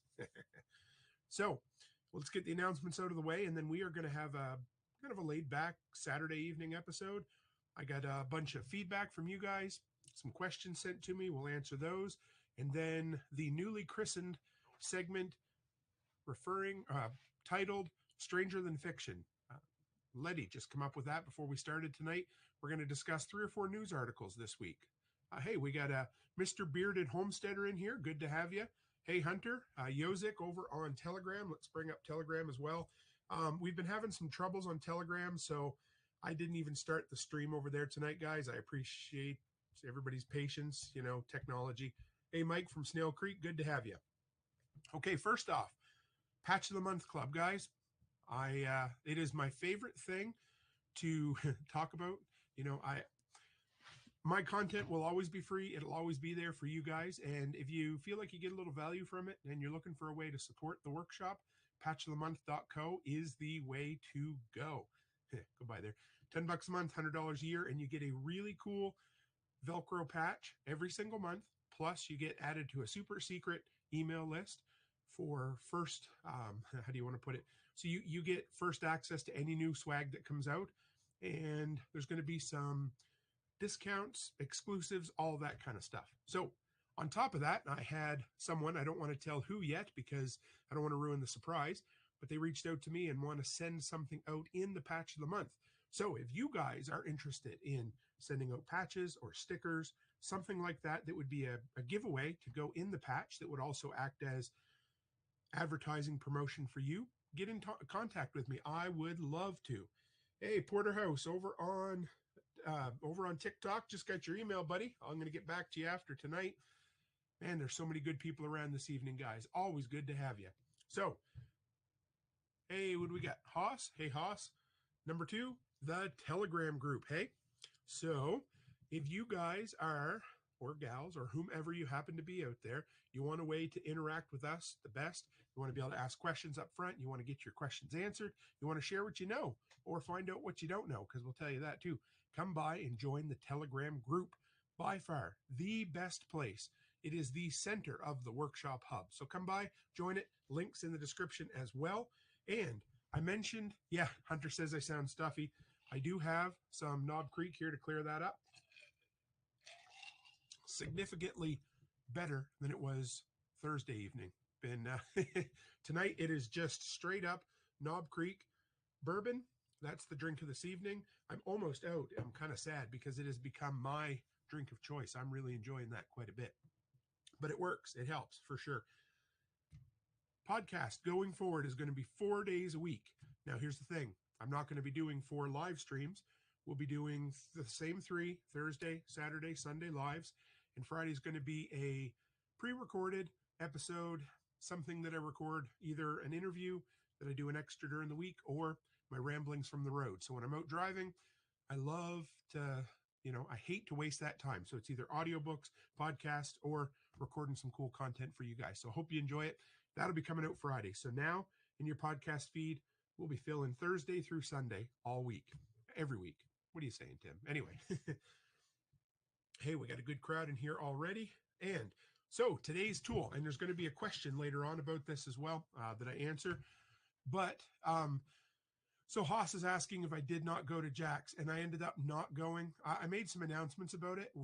It was one of those mixed blessings. I hated to back out, but we ended up picking up basically 3 huge snow customers that came out of nowhere that basically doubled my 5-month income for snow. I couldn't turn it down, and I couldn't leave it for just my wife and my son to take care of. I needed to be here to baby those new customers to make sure they got off the ground. And it's a good thing I did because we've had something like 18 inches of snow since I've been gone. So, hey, David, and I missed you too, buddy. It's good to see you. I really, really wanted to sit down and have a chat with you. I missed that a lot. So, but we will. I will make it up to everybody. I will get to Dallas at some point. We're just outside of Dallas, but it's good to have you guys. And yes, Hunter, we will meet up soon. So today's tool is the Pet Safe Extreme Weather Pet Door. It's actually on sale, half price, $54.95 for the medium right now. I'll show that link in the description. I just had to install one. We'll talk about that in a little bit. But if you're looking for, I know not everybody lives where the cold will kill your face, but if you're looking for a non-drafty pet door, this is the one. But we'll talk about it a little bit down the road. So how has everybody's week been? It's been good here. We've been busy. We got a little unexpected snow today, and more than we expect, but not an inch, but a half an inch of snow. So just enough that we'll have to go out and blow it in the morning. Not too bad. StreamYard has updated. Hey, Pipin, how are you? StreamYard's updated, so I now have this.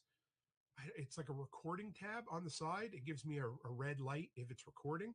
It's kind of distracting because it looks like I always have a message that I'm missing. So I'm going to, anyway, it is what it is. So if you see me looking over this way, I shouldn't have just said that because now you'll be fucking paying attention to me all night, right? But Haas says, good here. Got some rain and snow, about an inch. Aaron said we got snow on the vehicles outside first of the year. I've actually had my roof rake out already and had to clean the snow off of my covered deck just to make sure, because there was 16, 18 inches up there. Know Your Joe says down to 33 Fahrenheit last night, dropping to 31 tonight. Yep, winter is here, folks. Maybe not everywhere, but it's here for sure. And Haas is from California. It is what it is. Okay, so first off, guys, we're going to slide through some cool questions that I got sent. If you have questions, send them to me. Throw them in the comments. I will star them. We'll save them for as we go along. And Nate's here and Aaron will be in shortly. Good to have you, Nate. Always appreciate you. You guys need to, no, you don't need to do anything. But if you're interested in ham radio and you want to support a good member of the community, Nate has been doing some pretty cool live streams where he goes online. I'm going to use the wrong terminology here, but he basically tunes in his ham radio and does a live stream where he talks about what he hears and that kind of stuff. So if you're into ham or you want to learn from ham, check out the Two Chicks Homestead YouTube channel. Excuse me, guys. All right. So the first question I got sent this morning. Hey, Rachel, good to have you. This one came from my brother, Chris Dixon. We always appreciate him, but he sent me a question this morning just asking me, what size power bank do I prefer? Because there was one for a really good deal. It was like $8, but it wasn't really big. It's like 8,000 milliamps or something. I probably have the numbers wrong there, but the question was, what size power bank do you prefer? What do I have here? If I can show you guys one, this one, this right here is an Anchor. This is a 20,000 milliamp power bank. Now for me, that is the sweet spot. Anything bigger, it's heavy, it's bulky. Anything smaller, and it's no good for nothing with these modern phones. That's the big problem with that. Back when it was like the iPhone 5, iPhone 6, you could get away with a 10,000 milliamp because you could get a couple of charges out of those. But with the new battery banks and the new batteries in the newer phones, if I'm going away even for a night in a hotel, I need at least a 20,000. I usually take 2 or 3 of them with me just so I have them. Hey, Aaron Henderson, good to have you from South Carolina. Nice. I missed South Carolina by that much in September when I was at prepper camp. So yeah, for me, the sweet spot for size, weight, and cost and capacity is definitely 20,000 milliamps. They seem to be kind of that sweet spot. Anything smaller, and honestly, they're not much better than a backup for a backup. And of course, if you guys can see, I don't know if we can see the brand name. There we are. Anchor. They are by far, in my mind, the best kind of aftermarket battery packs you can get. They make them well. They're durable. Oh, yes, Aaron, right on. Nice to have you. We did meet at prepper camp. Right on. Good to have you. And, okay, so from there, yeah, so that if that helps. If you guys have a recommendation for battery packs that you enjoy, throw them to me. I'm always looking to test out new ones. I was trying to find another one I had here tonight, but I have one that's an all-enclosed one. Hey, Aaron says, or Nate says, we have 28,610s. I keep the 10s in the ham radio kit, and the big boy goes camping. Yes, got to have power. It can never be big enough, right? We'll leave that alone. Where is Renegade Butcher when we need him? All right, so the next one was an email from Tag. If you guys know Tag, I've reached out to him. He's going to be coming on the show sometime soon. But he messaged me just recently, and he said, hey, Tim, do you get any experience with the Milwaukee cordless chainsaws? I've been looking at buying one. So cordless chainsaws. That used to be one of those things that you'd think was a joke, right? If it wasn't gas, it was no good for nothing. Well, I got to tell you, times have changed. Now, you guys know I don't have a whole lot of experience with Milwaukee tools, but that's okay. I do have a lot of experience with Taylor over on TikTok says I look like Jason Nash. I'm not sure who Jason Nash is. If anybody else knows who he is, he must be one handsome dude. That's all I can say. So yeah, Milwaukee, I don't have any experience with, but cordless chainsaws, I love. They have their place. Absolutely. Hunter says my Ryobi 8 isn't bad, but it isn't great. My 8-inch one. Yeah, so they're small. They have their place. A buddy of mine, Idaho Prepper from the TSP Zello group, he has some Milwaukees, if I remember correctly, or maybe it was, anyway, it doesn't matter. And he said, for the most part, he ends up grabbing his battery all the time. Now, here's the thing. There's a few things about battery, right? Now, if you are going to be cutting 6, 8, 10 cord of wood a year, you need a gas-powered chainsaw. If you heat your house with wood, you need a gas-powered chainsaw. However, that doesn't mean you don't also need a battery-powered chainsaw. I've got the 16-inch DeWalt flex volt, and it's nice. The thing about the battery is, though, they're high speed but low torque. So they don't have the power to power through things like gas-powered chainsaws do for the most part. But they're really, really good at getting through, those 4 to 6 to 8 inch limbs. They work great for that kind of, like, unbelievable for that kind of stuff. And what's great about them, you have no carb to get clogged up with old, nasty, skunky gas. They're great. They'll start, you can let them sit for 6 years. Throw a fresh battery on that sucker and the thing will run, boom, just like that. Now, where they don't succeed is in the big shit, that 12 to 18 inch variety of limbs, not limbs, tree trunks. I had one across town this year that I thought, I'll just go over and pick at it. I couldn't get 2 cuts through it on a battery. They bog down when they go that deep. That's the big problem that I ran into. So, but yes, battery, they're great. They're portable. They're awesome for like a grid down scenario. If you have a bad power outage, say a hurricane came through and you need to grab and go throw a chainsaw in the back seat of your car because you got no gas to spill.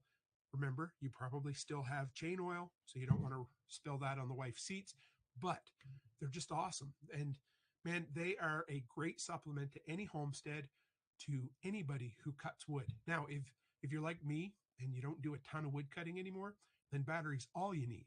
Now, but if you're, like I said, cutting 6, 8, 10 cord of wood a year for your wood stove, then yeah, you're going to need a gas too. But for the most part, any good brand, Ridgit, Milwaukee, Makita, DeWalt, Ryobi, even the bigger ones, if you go with the bigger chainsaws, you're not going to be disappointed. And then I've got the DeWalt cordless pole saw. That sucker is friggin' incredible. That is a workhorse, absolutely. Oh, we got Hunter over on TikTok as well. Good to have you. So what do we got here? Mr. Bearded Homestead said they have the 16-inch DeWalt and a 6 amp hour will run all afternoon. Yeah, they're great. Love them. Yes, so Hunter wants to know, do you need to oil the bar? Yeah, you do. They have, the biggest issue I've had with the DeWalt ones is the damn oil leaks a lot. They just don't have a really good setup for figuring out how to keep the oil in there. It's just basically kind of an automatic oiler. And so they do tend to leak a bit. So leave them sitting up, or they also have this weird plastic flange around the cap on the oil filler, and that tends to tear really easily. So that's an ongoing issue. Haas says, what about the Harbor Freight chainsaws? I haven't gotten to that one yet. I will pick one of those up on my next trip down. I did buy one of those handheld battery-powered hedge trimmers. So, you got the long ones. This is like a short one.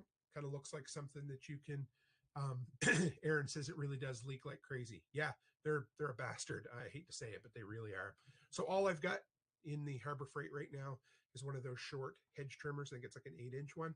I'm quite excited because it looks like I could do like Edward Scissorhands trimming with it and that kind of stuff. But yeah, we're going to try it out. But I'll definitely pick up a Bauer chainsaw one of these days. Well, I can only get them when I go to the States, right? All right. Hey, we got a good little crowd over on TikTok as well. All right. Next, this was a cool email I got from Andrew Browning, another great member of the workshop community.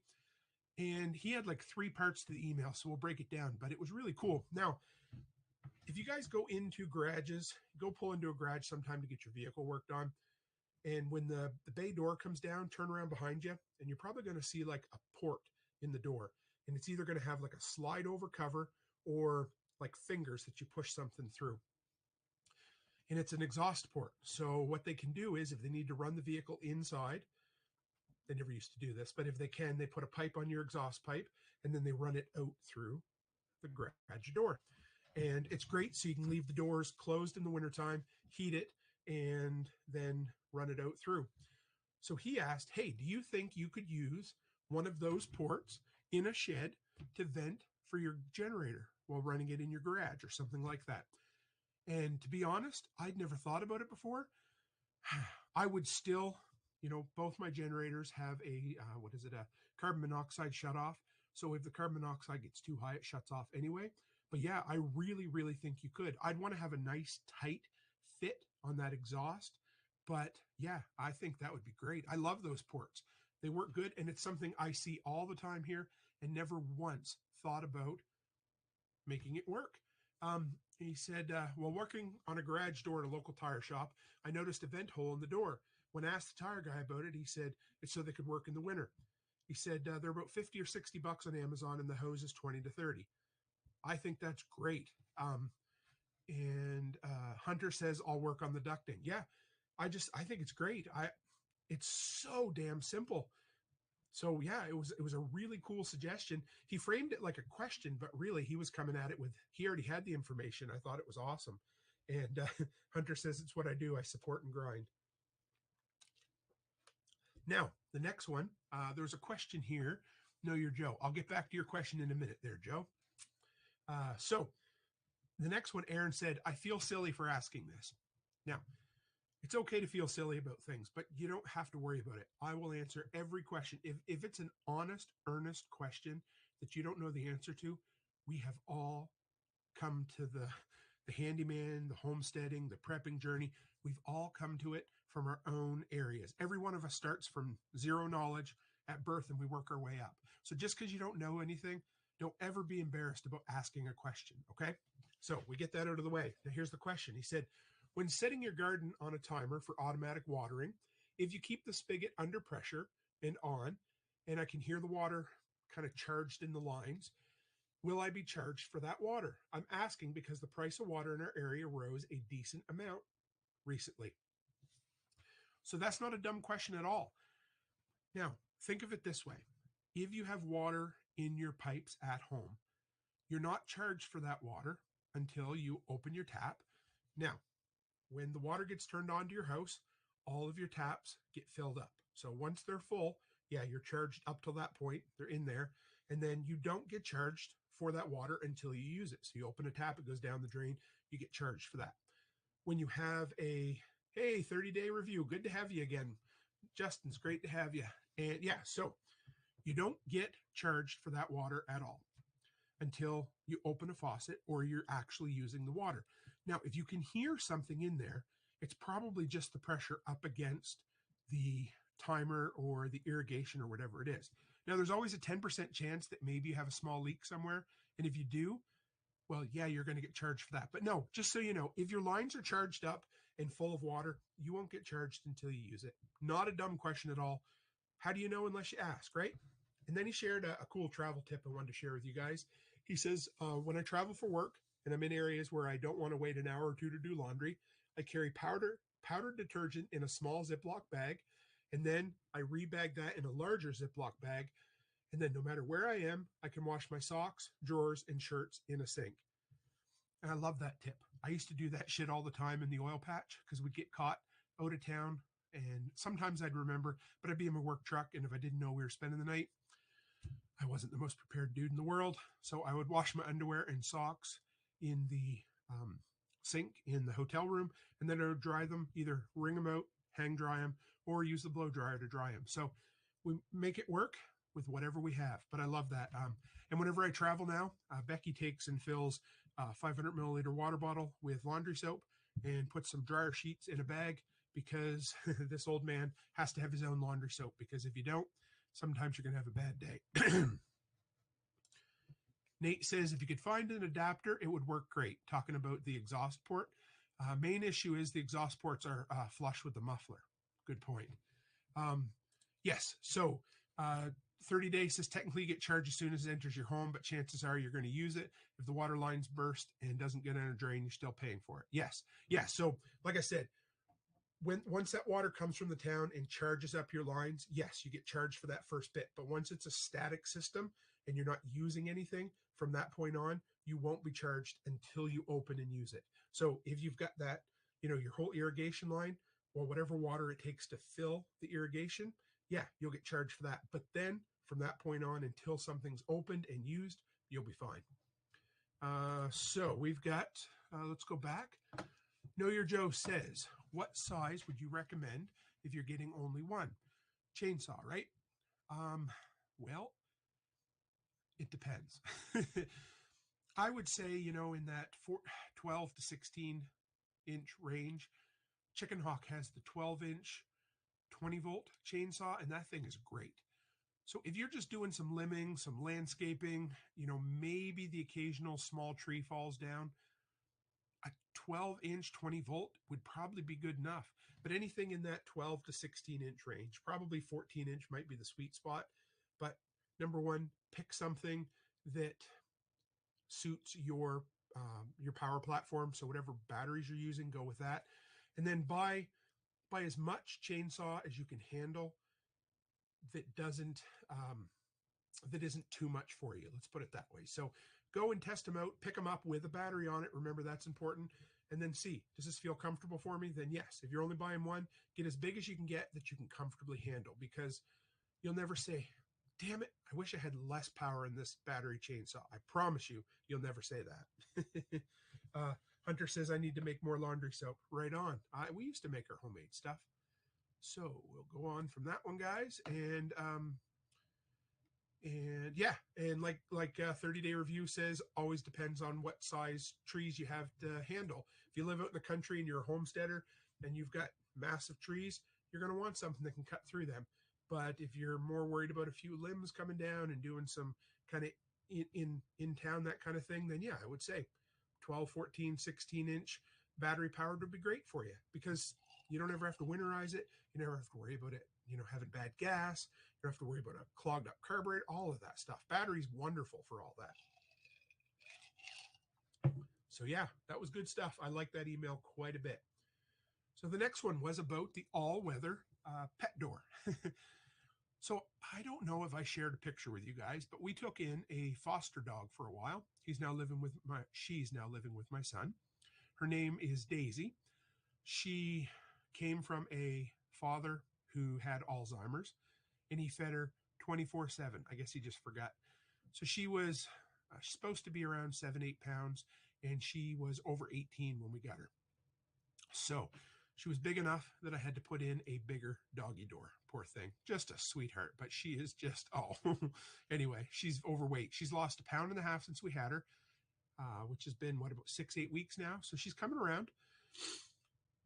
But they wanted to know, how well does this door hold up to windy conditions, the pet door? So it's that all-weather extreme pet door from Pet Safe that I was telling you about earlier. So a few years ago, when the girls were homeschooling, we had a homeschool desk set up in the kitchen right by the back door. And I had to put in a doggy door because we were tired of opening the big door, letting the dogs out, and standing there like idiots freezing our tails off. So I started researching, and these all-weather pet doors were around $100 Canadian, but they were worth it. So your normal pet door comes with one kind of vinyl flap that they go in and they go out. It has a magnet at the bottom, and it catches coming through. This one has 2 flaps, one on the outside, one on the inside. Magnet on the outside, magnet on the inside. If that's all it was, it would still be pretty damn good, but it has 2 more features yet. In between, it has about 1.5 inch layer of insulation flap as well. And at night, once the dogs go to bed, there's an all-weather cover that you put it over there that keeps all drafts out. So it is totally worth it. The girls could sit there, do their schoolwork, and they didn't get a draft from it. Now, a couple of things. That vinyl in the really, really cold weather isn't super flexible. I had that first door on there for 2 years, and when I took it off, the exterior flap, I discovered was 3/4 torn off. Not a big deal. I got 2 full years out of it. The cool thing is every piece in there is removable, orderable, and replaceable. So if you're looking for something, it's an investment. I get it, because they're not cheap. But if you want a dog door that keeps the hot out and the cold out, or the hot in and the cold in, depending on the time of year, then this is the one to go with. Keep the door free of ice and snow, because what I find is if it builds up, then the magnet doesn't seal. But if you need to have a door, if you need to have an opening in your door for an animal, and you have shitty weather, hot or cold or whatever else, then yeah, go with that. Absolutely. One more thing. When you put on the plastic frame, when you screw it down, don't snug it ultra tight. I made that mistake with the first one. They have plastic screws and bolts. I didn't break them, but the problem was the cover wouldn't snap on. I actually put the damn frame on too tight, and I couldn't snap that cover on and stay there. So it was loose. So the stupid friggin' cat would just come in and he'd be like, "Oh, I'm a dick," and he would pull it off. So now I've got it so they can't pull it off there. It works great. Just one of those things. I had, this was from over on Float. D-Bosk was his name. He picked up a new pressure washer, and the manual was in Spanish. Couldn't figure out what one of the parts was for. So it looked like a key. It was round and then long, and it looked like it was metal fish line.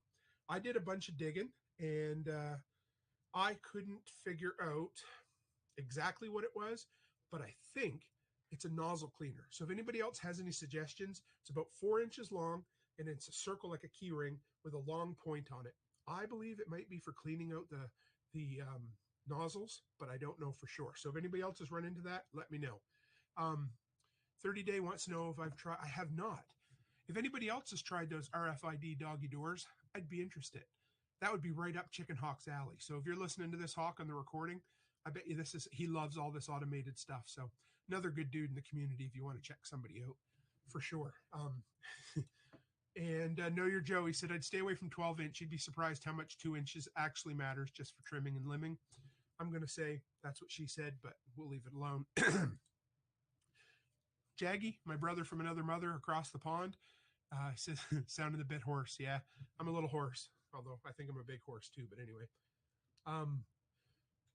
suggestion. I've been doing those videos on hotel locks. I really enjoy them. The travel locks. I've had really good interaction over on TikTok for them. But something I'd never ever thought of before, this guy named Nick messaged me and he goes, "Hey, just wondering, have you ever thought about egress?" And egress is getting out of a room really quickly, because the idea behind all these locks is security, right? You want to make sure that at least they slow down the ne'er-do-wells, the crackheads, whatever, coming through your door. But how hard are they to remove if you need to get out in a hurry? Something to think about. So now I need to go back and retest all these, because I have my suspicions that some of them won't be super quick for egress. So I just thought it's pretty cool. I enjoy, I always joke that the comments over on TikTok are a cesspool. I got a couple of good ones to share with you later, but this was a great one. I love constructive criticism, feedback, things, because you always get the best video ideas come from the community. So anyway, going to be looking forward to going back and testing some of that stuff. So next we got some comments we got a couple of good boosts from over on the podcast forums. We've got a couple of funny comments from TikTok, and I think we got one or two from YouTube here. So I hope you enjoy these, and then we'll get on to the stranger than fiction news stories. There's some good ones this week. So this one was great. I had to share this with you. It was on one of my generator review videos. Oh boy, it was funny. I thought you guys would appreciate this. I didn't even respond to it, but this was from a guy or a girl. It's Pat D. They said, "I'm sorry, but you're just too yippity and yappity. All you do is talk like you're on stage. Such an ego, and it's so sad. Rather than show us how to do things with few words, like the old adage, less is more." Apparently, I have a huge ego, guys. I didn't realize that. I guess I'm a stage actor. I have told you in the past, a lot of my review videos, I didn't intro them properly, and I had a lot of yapping at the beginning, but this one was great. This is one of my most popular videos that people rave on and on about how much they love the reviews of the generator. But apparently for whoever this Pat was, my ego got in the way. It was sad for her or him. And in the words of Kevin from The Office, why use many words when few words do, right? Anyway, I thought you guys would appreciate that one. This one came from Only One Big Cat. This was on TikTok. Oh, boy. And it was a good one. I hope you guys appreciate it. They said, now, I normally say ignore trolls, but I poked the bear a little bit on this one. Your batteries are too clean. Definitely no real work being done here. Hey, there you go. They got me. They figured me out in a 60-second TikTok. They saw my videos on a tiny little screen from 6 feet away. They're too clean. I must not do anything. So I responded with, "Thanks for your quality feedback, guy. I look forward to your video showing me how real work should be done." Sorry, I couldn't resist it, right? Yeah, and so I don't. I like to have fun with these. I don't worry about them anymore, thank God. I used to, but we have fun poking fun at some of the trolls once in a while. Sorry, guys. And Letty says, you must be Irish, Tim. Why use 3 words when 31 will do better? Yeah, Scottish, Irish, all of them, right? Mike over on TikTok says, well, see, the problem is you're using DeWalt. And I said that was low and uncalled for. I thought that was pretty friggin' dirty, to be honest. But I had to enjoy that one. And this one, I was really hoping Chicken Hawk would be out here. So this one came from from one of the Travelock videos, a guy named Drake. And he said, it's definitely not heavy duty. It was the Travelock I was able to bend in half. But he said it's definitely military grade. And I'm not military, of course, obviously, but a lot of my community members are. And they said, they've always said that military grade does not mean what you think it does. So I really appreciated that. Two Chicks Homestead, you are correct. What would be, yeah, let's see. Let's go back here while we're talking. Okay. So It's Pat really did not enjoy my, whatever you want to call it, my yippity, my yappity, and my ego. So here's the thing. If somebody's out there on the fence wanting to sign up for the Patch of the Month Club, in honor of It's Pat, I will give you, let's see, $10 off on a yearly subscription. You got to email me within 48 hours, and I'll give you a year subscription for $90. Just make sure you put It's Pat in the subject line. TheRealTimCook@gmail.com. So you got 2 full days. If you put It's Pat in the subject line of the email, I'll give you $10 off on a full year subscription of Patch of the Month Club. How's that sound? Yippity Yappity is a good name for the podcast. So there you go. Hopefully we can make some money off of It's Pat. And I don't know if you guys remember It's Pat, but it was a gender neutral person off of Saturday Night Live back in the day. So there we are. This one was a good one. I got 2 boostograms this week that really hit me in the feels, and I appreciate them. First one came from Smart Growth. I'm a little behind, but I loved this episode. The only thing that helped me get out of the poverty trap was a divorce. A whole shitload of strategic planning. Turns out when you're not attached to somebody who spends $1,000 a month more than you make, you really can do well. I like hearing that. I'm glad. I hate to hear that, things didn't work out, but whatever it is, if that is the best, if something good came out of a bad scenario, thank you for taking the time to share that. Loved it. The next one came from RDG3. This was from the episode I did with Andy, The Future of Tech. I Need to Wear Shades. 1990s F-150. My uncle would always keep 4 quarts of oil and a small toolbox in the engine compartment. Keep up the good work, Tim. Yeah. So I believe that was the discussion we had about my old Ram. So my brother-in-law, Barrett, he's my mechanic. There he is. Barrett says, so you're not supposed to take care of your tools that pay your wage? Yeah, you're right. I missed that earlier, brother. So he does the work. He just finished working on my old Ram. And I said you could put a body in the under the hood in the old one. And the new one, you couldn't put a gerbil. I don't know. Anyway, so yeah, he said his uncle would keep 4 quarts of oil and a small toolbox in the engine compartment.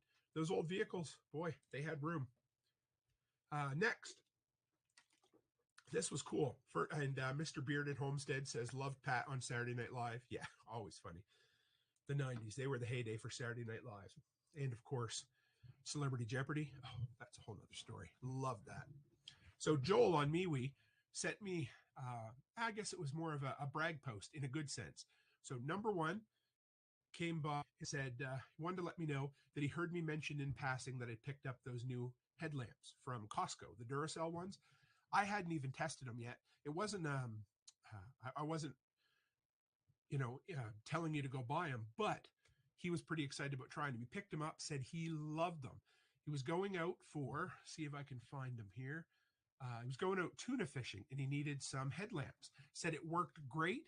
And I said, please report back to me afterwards. And he sent me a picture of him holding a 45-pound tuna fish. Pretty friggin' cool. So I wanted to give Joel a shout out for having a successful fishing trip and testing out a product and getting back to me and letting me know, man. I was absolutely excited. Jaggy, before I forget as well, brother, I got your message. I went to respond. I saw a squirrel. I didn't, but I will. I'm getting back to you, brother. Yeah, sorry about that. All right. So we are on a regular basis, probably once, I don't know, whenever I have enough oddball news stories saved up, we're going to do a segment called, I guess we've settled on Stranger Than Fiction. Toolman Tim reads the news. Now, a couple of things. If you guys, I believe I've already played the episode where I talked about how I'm never going to fearmonger. Politics really has almost no play in this podcast, in this community, because fuck them. I don't need to worry about politicians. They do their own thing. They don't affect me. Worrying about politics does nothing for me. It used to do a lot, so I give up on it. Joe says that's a baby. Talk to me at 500 pounds. Oh, this thing looked friggin' huge in the picture, but yeah, I was still proud of it. So, hey, we got 20 people in here. Good to have everybody. So anyway, we're going to do Stranger Than Fiction. We're going to do some news stories as we come into them, as we find the stories that I think will work for us. They're going to be prepping related, they're going to be freedom related, or we're going to learn some kind of lesson from them, or they're just going to be fucking oddball stuff, right? So anyway, here we go. I got 4 or 5. We'll see if we get through them all at on. He says, Toolman Tim, need to turn on one of the title headers into a segment name. Need to turn one of the title headers into segment name. Oh yeah. Well, everything's work, right? Everything's work. I'll put out the content. I'll worry about getting some of this. I will, maybe this winter. We'll see. So the first story here, guys, we are going to, give me a minute here, bring this up. All right. We're going to do the screen share. We're going to get real creative like we did last time. We're going to kick that one off right here. And Jaggy Thistle, before we go any further, you are right. He says, worrying about politics only gives you heartburn. Yeah, it does. So this first article, guys, I came across, this one was shared to me over on the Signal Group, Prepper Broadcast Network. Let's see if we can bring it up here. Hang on. Deputies say they discovered underground bunker filled with guns, drugs at an RV facility. So this was crazy, guys. I had to share this. If anybody else has heard this story or you have any feedback on it, let me know. So they discovered him. So they discovered this bunker because these guys were stealing power from an RV storage facility. Here's the crazy friggin' part of it. I'm going to scroll down a little bit. So this was part of the bunker. And here we are. Okay. So there was, excuse me, 3 storage containers buried underground. It was a 3-story bunker. They had a scissor lift elevator. It had been down there for a decade.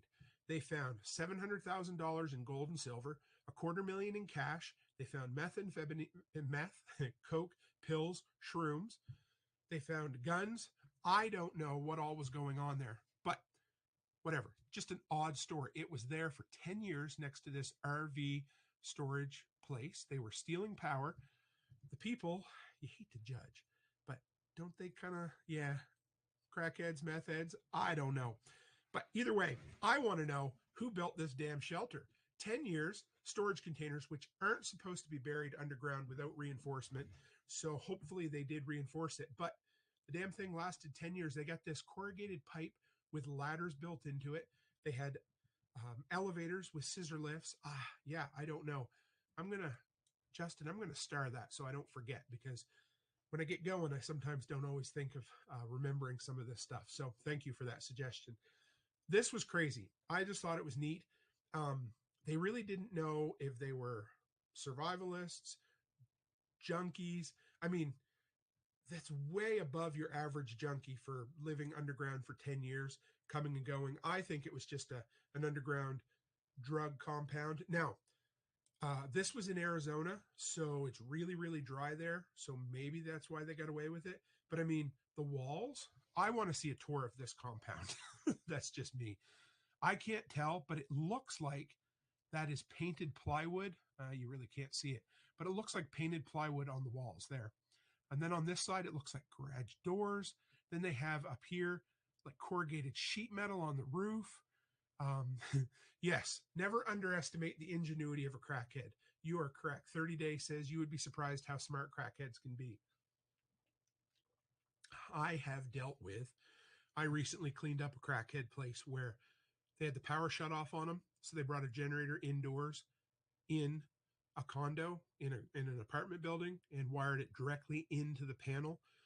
Oh boy. I had other ones where they have gone down and they've driven a socket on top of the water shut off so that if the town shut it off, they could just turn it back on. Oh man, it's crazy. Yeah, this is definitely insulated. Yeah, it's really neat. Like I don't know. Hey, Renegade Butcher, good to have you. Let's see. Turbo Conquering Mega Eagle is building an underground bunker in England. Check it out. I will, Joe. I'm going to save that for later. I love underground bunkers.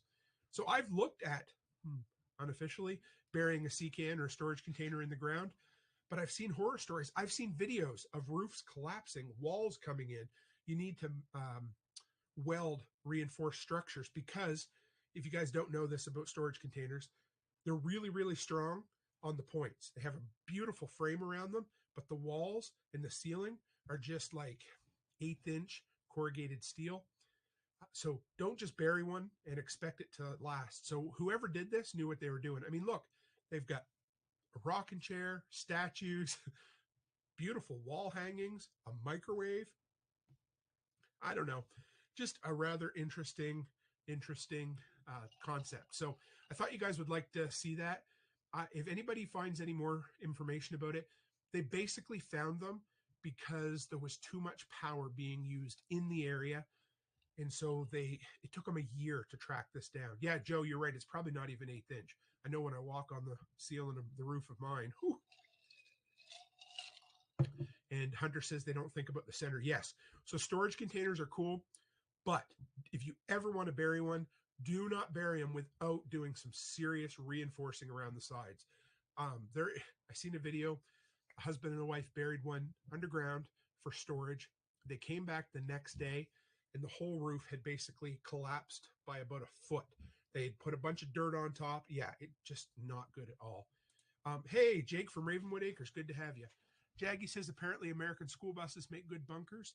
There's a guy who passed away recently that had a whole underground compound that he made out of old school buses, and it was down there for 20 or 30 years. If anybody knows who that was, it was pretty interesting. So yeah, if that wasn't stranger than fiction, I don't know what is. But here's the next one, guys. Let's bring this one up. Canada-wide shortage on amoxicillin. So if you guys, I don't know if this is a thing in the States or not, but I always like to try to get to the bottom of these stories. Here's the thing. There's been kind of a 1-2 punch up here in Canada for this amoxicillin shortage. It sucks. It's not good, but it's not the end of the world. It's not like they're out of amoxicillin. They're just having a hell of a time with supplying the powdered stuff for suspension. So if you guys remember when you're a kid drinking, liquid antibiotics and you always had to shake them, Hunter says fish mocks. Well, we're going to talk about a couple of things here. First off, I got that package of antibiotics from, oh man, if anybody can remember the name of that right now, they're going to shoot me because they sent it to me. But the little package anyway, the Jace case, thank you. I have a Jace case at home, so those are good to have. But number one, as a prepper, we should try to have some antibiotics on hand, figure out a way to do it. If you have a doctor who is open to the idea, talk to them about keeping some on hand. But there's some other things. So this is not a shortage of amoxicillin in general. It's just the very specific powdered stuff that goes into the suspended liquid for kids under the age of 2, up till the age of 12. Thanks, Hunter, over on TikTok as well.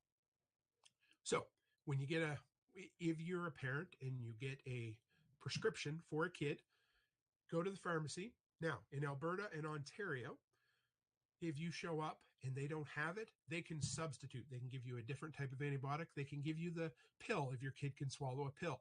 There's always alternatives. Look around. Here's another thing that people don't always think about. Look for a compounding pharmacy. So compounding pharmacies get drugs in bulk. They get basically the building blocks of drugs. they're able to formulate different types of antibiotics and drugs on site. So look for compounding pharmacies. Sometimes they'll have stuff that other places won't.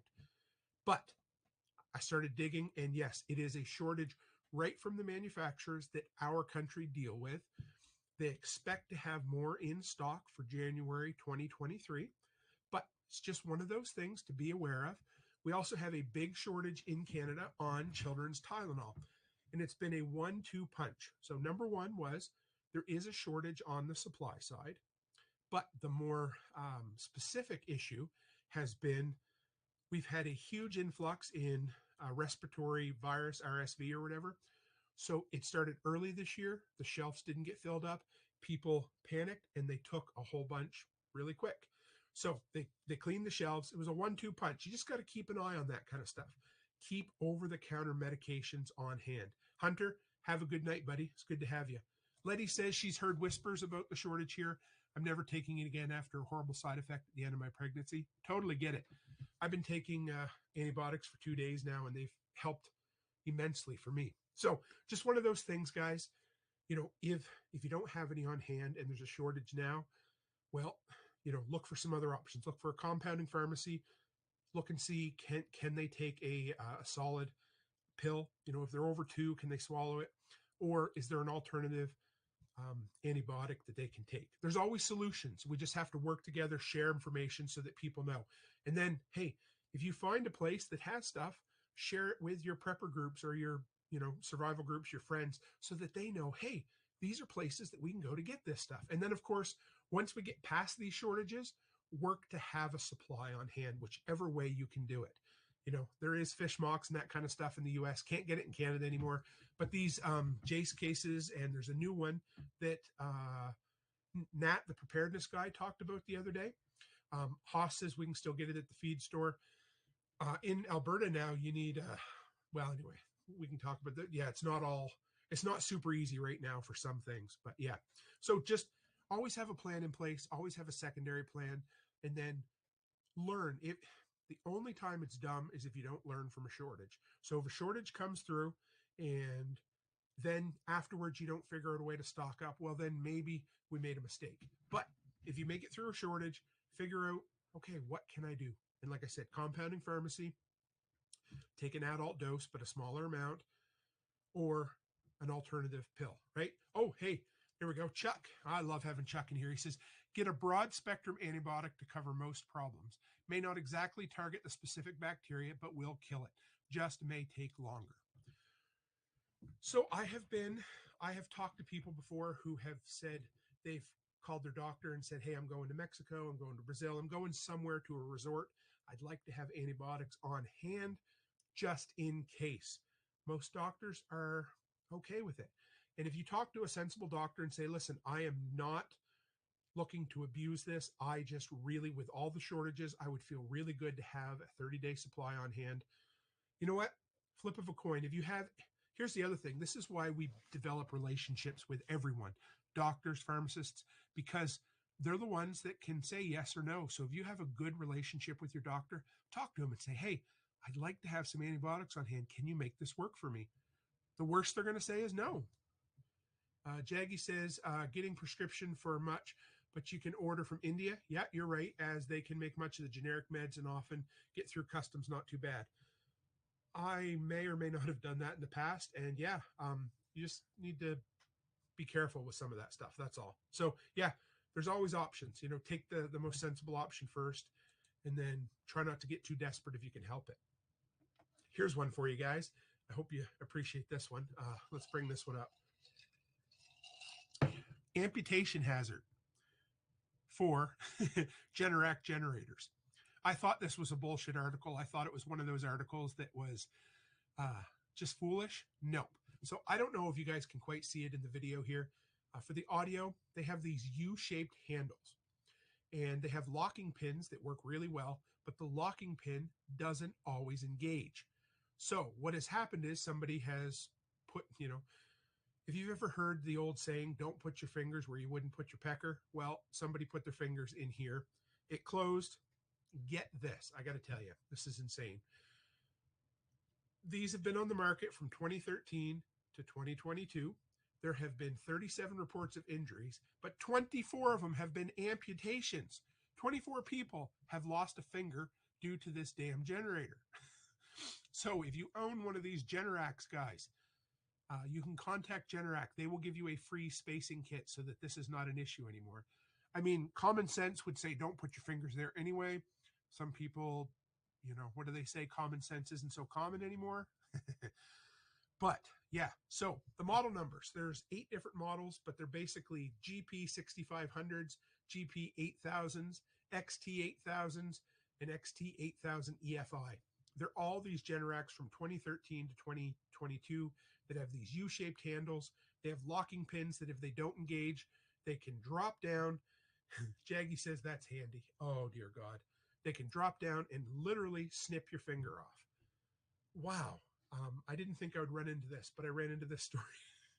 I shouldn't laugh. I mean, I would feel pretty bad if I went to pick up a generator and lost my damn digit, but my brother-in-law says natural selection. Yep, Darwin at his best. What else can you say, guys? And this one, this is actually the final story I had this week, and it was kind of cool.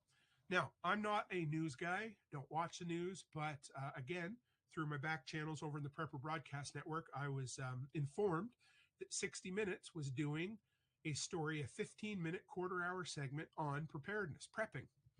And I thought, well, I don't know. Oh, boy. Anyway, I'm going to go back to Justin here right quick. He said, is there a spring in there? Yeah, so let me show you. So in here, you can't really see it. There's a spring-loaded locking pin that once it latches, if you don't kind of move the handle up and down a bit and it doesn't snap right into place, it can feel like it's holding, but it doesn't. And then when you go to move it, it can drop down on you. So there's a new spacer that supposedly eliminates that issue. But anyway, whole nother story. So Dave Jones mentioned last Sunday. If you haven't seen it, let's bring this up here. This link, I'll share this in the comments for you too. But there was a 15-minute video in 60 minutes, so quarter hour segment that they did all about prepping. And it was kind of interesting. I better close that if you guys can hear that. Sorry, I don't want that noise to play. So anyway, let me bring me back up here. So they did, I got to say, it was a fairly fair segment. It was nothing like the early 2000s, doomsday preppers kind of bullshit where they were trying to scare everybody. This was let's talk to some relatively sensible people about their concerns. This was in a post-COVID world. They were talking to people. They were open about it. It was very fair, very well to do. 60 Minutes will only do what prepping the government says to do. I'm guessing, which, as we know, it's only 36 hours. So here's the thing. It was cool. They interviewed 4 people from the prepping world, 3 of whom I thought were pretty sensible. The 4th one was what they were. Let's talk about it just a little bit. But the first one was a retired professor living in the California mountains, talking about his bug out plan, his off-road EMP he never mentioned EMPs, just a grid down vehicle. They were very sensible. They didn't play up the hysteria. It wasn't any of those look at the camera and wink, as in this guy's an idiot. It was a very earnest interview. I really, really appreciated it. I mean, whatever. They could have went any way they wanted, but they've realized that preparedness has been a trend post-COVID. People are nervous about whatever happens to be going on in the world, and they want answers or they want solutions. And it was about as fair as I could imagine from a mainstream news source. So if you got 15 minutes and you want to watch it, it's definitely worth watching for sure. Jaggy says, did they find a person with a few hampers short of a picnic, or was it the rare occasion of a decent job? I felt like it was fair. A couple of people over on PBN said they thought that they focused too much on the high-end things. I didn't feel that way. But so 4 people. First was a retired college professor, had a great off-road vehicle, practices bugging in, bugging out, talked about how him and his partner recently had to bug out because of a wildfire that came through, It was a really cool story, and he talked about the things that they screwed up on. Their documentation was all over the place. They talked about taking their pets with them. It was really cool. It was a down to earth kind of, hey, guess what? This is what happened. We needed to go. This is what we did right. This is what we did wrong, and we learned from it. That was a good one. The second one, the lady was a little eccentric, but she was like the type of lady I would have met at prepper camp. An awesome lady. She was an elderly lady from Tennessee who oh, we have a sex bot in here tonight, guys. This was an elderly lady in Tennessee who loved to can, and she talked about how she would hold up food and how she had let's see if we can block this person here. Block user gone. There we go. So she talked about loving to can, about how she had food at a separate location, how she was concerned about how the world was falling apart. There was no fear mongering. She was just kind of a sensible old lady who wasn't in very good shape. Let's put it that way. And just talked about her concerns. She's very, very typical prepper, I thought. Now, the next one, I wish I could remember the guy's name, but he was a content creator. He did reviews, and he wrote an ongoing newsletter. The guy was very, very sensible. Talked a little bit about climate change, so whatever you want to say about that. But he was very much a common sense prepper, I thought. So that was 3 for 3. And the fourth one was a guy who bought not one, but 2 underground missile silos. So, of course, they always have to have that catch one, right? But this guy was a land developer. So he basically bought these as underground bunkers for the ultra rich. He went in, give them an interview. They had their own private police force, this kind of stuff. It was pretty interesting. But again, back to COVID, he said at the beginning of COVID, every single family showed up and stayed there for a couple of months. And he said it was great. Hey, Kentucky, good to have you. So it was for the ultra rich, cost millions of dollars to own a property in there. He leased or sold all the properties up front, and so bought a second missile silo and turned it into that. Yeah, 30 Days says he buys them, turns around, and makes billions. Absolutely, he does. So, of course, that was, always had to have the American dream in there too, right? But I had to say, overall, I mean, I don't think you're going to maybe find too many converts from a 60 Minutes episode, but I thought it was fair. I definitely enjoyed watching that more than I ever enjoyed watching a single episode of Doomsday Preppers, unless, of course, you're talking about entertainment value. But it was good. I really, really enjoyed it. So, like I said, I threw that link up there for you guys. You can check it out if you want to. Nobody has to, but it was kind of cool. So, yeah, that, let's see, did I have any? All right, no, I didn't save any questions. If anybody has any other questions, you can throw them up there. That's the end of the Stranger Than Fiction segment for this week. I'm trying to keep the throat going here for you guys. We should have another episode tomorrow evening for sure. But yeah, as far as any other, if you guys, like I said, any questions, throw them out. If not, let's roll into what we have coming up. Like I said, we'll have live stream tomorrow evening. So here's the thing. I rescheduled a couple of interviews because I thought I was going to be in Dallas. So since I didn't have the interviews scheduled, I was going to end up having fill-in episodes there. So now that I don't have those, I'm going to do some sort of episode tomorrow evening. So I'll be here. We'll have a good one. Lord willing, long as the throat holds up, right? Yeah, Letty Lou says you need a hot toddy, Tim. Help out that throat. Well, the bourbon's been helping. Joe said his plan is to go off-grid, invest in silver, aquaponics, rabbitry, recycle waste vegetable oil to fuel a mechanical injected diesel vehicle. Nothing wrong with that, man. I've been seeing that a lot lately with the recycled vegetable oil. I actually, when I was down in Tennessee at Tactical Response, there was a guy there who was getting ready to run his vehicle off of straight canola oil. So he was growing canola and he was turning around and running his diesel right off it. So I thought that was really, really cool. And then I talked to another farmer who was into sorghum. And if you guys haven't seen that, I'm going to have him on the show. We'll talk about it because it's a sugar. It's a sugar that is, how do you want to put it? domestic to the United States. So it's something you can grow here and get sugar out of if you want it. Well, I mean, it's not honey, but it's definitely something. And Jaggy says it helps to get a few people putting a few extra days' food in a bug out bag. Then it's better than nothing. But these folks don't plan and prepare. They just store and forget. That is true, my friend. Absolutely true. Okay, guys, I think this is as far as I'm going to make it this evening. I appreciate it. We had a good crew over on Telegram. Love having you guys on Telegram. Thank you. I think Porterhouse is still there. Always good to have. Thank you, somebody, for putting my email in there as well. Appreciate that.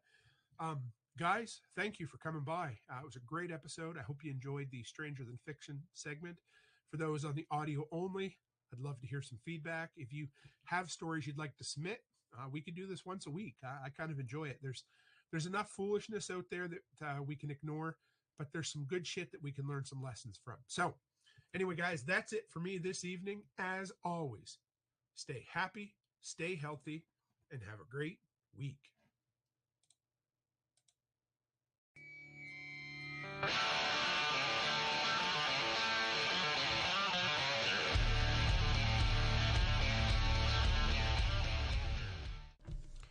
Coming at you from the frozen tundra that is East Central Alberta, Canada, streaming live on YouTube, Facebook, Float, Odyssey, Telegram, Twitch, TikTok, and the Prepper Broadcast Network. Welcome back to the workshop where we create community, find freedom, promote preparedness, and share success. I am Toolman Tim, as today is November 11th, 2022, Remembrance Day, and this is episode 201 of the Workshop Podcast. Today is a pre-recorded Ramblings from the Road episode. Just remember, the audio is never quite as good when I record it on the road. I apologize, but it's a good way to get content out to you and for me to make better use of the time that I'm already on the road. Hope you enjoy this episode. I'm going to talk about, kind of give you the bare bones of what I was going to present at Jack's workshop. Real quick, we'll get the announcements out of the way. Number one, Patch of the Month Club. Please, if you want a way to support the workshop, value for value exchange, sign up for the Patch of the Month Club. Go to patchofthemonth.co, $10 a month, $100 a year, and you get a really cool, politically incorrect, rather hilarious Velcro patch that you can show off to all your friends and neighbors and say, hey, check this out. Number two, if you're wondering, hey, has Tim ever recommended the product? And I don't know if he has. Another way to support the workshop is to go by toolmantim.shop. Check out the 250 products that I've used and abused. I've reviewed. They've made me money or saved me money in my handyman business. Anything you pick up over there, I get a small percentage of through Amazon, and it helps support the workshop. And finally, today's tool, once again, is the Gorilla Packing Tape, simply because it's that time of year. You're going to be sending packages. You're going to be wrapping up Christmas presents. And I love that shit. It's a little more expensive, but you pay for what you get. So check out that link. It'll be in the description today. And from there, guys, I really hope you enjoy this episode. I spend some time sharing with you about 10 projects that I've built over the years. Some fun stories, some failures, and some stuff you probably haven't heard before. So with that, let's hop right into the episode. Hey guys, Toolman Tim here, back with another Ramblings from the Road. I am on the highway today because you guys know I believe in 2 is 1, 1 is none, and 3 is a guarantee. Well, I decided I wanted a second snowblower because I'm always paranoid that my snowblower is going to break, and I like to have the same snowblower, multiples, so that I can swap parts and stock only one type of part. Well, we picked the one out, we ordered it, my daughter brought it to me from the city, and we ordered the wrong damn one. Not sure how we did it, but we did. So there's only 2 left in the whole city. I'm running up today to swap one out and get the one I need. So here we are. How is everybody today? Always love these ramblings from the road. Have a good time just driving and chatting with you. I miss having the live audience, but I still enjoy doing these. So I thought today, guys, as you know, I didn't end up making it to Jack's, and I had my presentation put together. Now, this won't be that presentation, but it'll be an overview of what I was going to talk about. I was going to share between 6 and 10, depending on how much time I ended up taking on each one, different projects, DIY, homesteading things that I had done over the years. So I figured, well, I might as well at least share the outline with you guys, share some stories about the different projects and things that I made. And like I've said in the past, abject poverty is a good motivator. And so I had to learn when I had a change into my hobbies, because you guys know that's what happens. I'm like, okay, time to learn a new one. All right, Tim, time to learn a new one. So as things would come and go, and I had zero cash flow to invest in them, well, I had knowledge, ingenuity, and the ability to suck and make things 80% as good as what they'd be if I bought them from the store. So I figured we'd start with that. So it was bad enough at one time. I don't know if I'd call it bad enough, but just one of those situations where we couldn't really afford even like a 5-gallon feeder for our chickens. We had some of the smaller ones. I remember picking up a galvanized used one time, and I was so happy we got it. But I kept looking at these feeders that they made, and I thought, I can make those 5-gallon ones, because they were like, at the time, I want to say close to $40. So I decided I was going to make them out of 5-gallon buckets. The problem is that, you need a base that's bigger than the bucket itself. So it took me quite a while digging and looking around. I think I even went to the dump and I found this big blue bucket. I don't know if it was a 6 or a 7-gallon, but it had a significantly wider base. So I went up about 3-4 inches from the bottom and cut the bucket off. So I used that as the tray, and then I mounted just a regular 5-gallon bucket on the inside, and I cut 4 little half-circle holes all the way around it, so that as the chickens would peck at the feed, it would fall out, just exactly the same as what they had in the store. But I built it for $0, and the cool thing was, of course, you've got a 5-gallon bucket, it's got a handle on top, so it gives you something to automatically hang it as well. So I went and I just hung it up a little bit to keep the birds out of it, because you guys know birds love to get in there and shit and carry on. So the only thing I had to use was a little bit of hardware to connect the larger 6 or 7-gallon base of the bucket to the 5-gallon bucket. And I just used a couple of, I think it was 4 nuts, bolts, and washers. Probably cost me about $1, but that was way cheaper than that. So then that reminds me of another one that I didn't have on my list, but we'll share this with you too. So of course, even on the East Coast, it would get, minus 10, minus 12 Celsius, enough to freeze the eggs, that's for sure, and enough for the waterers to freeze. And of course, I did not have the money for a nice, fancy, heated waterer either. So instead, I took my standard galvanized waterer, I took a cinder block, and I put a lamp base. If you guys know what a lamp base is, they call them a lamp base, but it's just one of those, something you'd see in a shop or a basement, those plastic, or I used enamel, they're a heavier duty material. And all they do is, you wire 2 wires to it, and you can screw a regular incandescent light bulb in it. So I set that down inside the cinder block, and then I would sit the chicken waterer right on top of that. And it was enough to keep it from freezing completely. There were times it would still freeze a bit, but never that bad.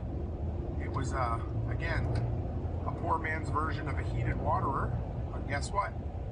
I didn't have to pay for it. There were so many things with the chickens, because we were early on. There were times I remember that we didn't even have the money to go buy the chicken feed. So we would go through the pantry and we would find old dry noodles that we hadn't cooked, or something the kids didn't like, and Mama would cook up a great big 2-gallon pot on the stove, and we would get down and feed them to the chickens, because it would just have to get us by for a couple of more days till we got paid and we could go get chicken feed, that kind of thing. I'm sure some people are thinking, well, why the hell did you have chickens if you couldn't afford to? Well, that's part of the reason you have chickens, is because you can't afford anything. The eggs that you got out of them and the meat you got from them was far worth more than the feed you put in them, but you still had to come up with that $10 or $12 a week or whatever it was to get chicken feed. Those were a couple of my inventions or builds for chickens. And then I had a third one. This was by far one of the most proud things I've ever built. But the kids and I wanted to hatch chickens. We wanted to take some chickens and some eggs and have some of our own babies. Because again, you know, a couple of bucks per chick got pretty expensive when you ordered them. So we're like, hey, why don't we get into doing it ourselves? So I thought, hey, I can do this. And I looked at the chicken incubators online.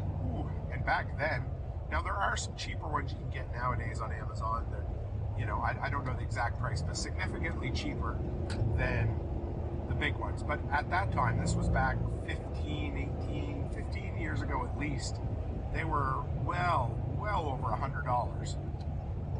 And at the time, Becky and I had a rule.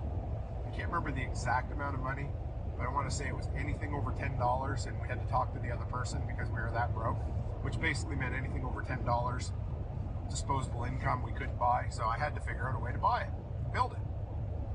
So this one was pretty cool, and this is how a lot of these big projects start with me. But first I look up online and I say, okay, how are they built? What are the ones, what's out there right now that I could buy, and how does it work? Okay.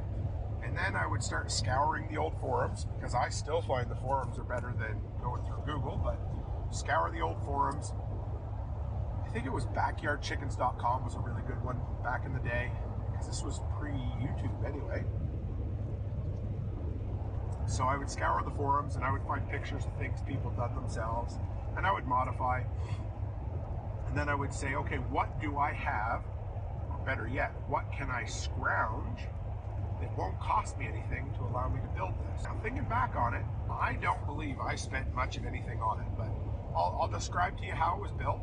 If you guys want bigger, of course, I don't have any pictures of this because it's been, well, anyway, this was long before we even had digital cameras kicking around for the most part. I'm sure we had one, but we never saved any of the pictures.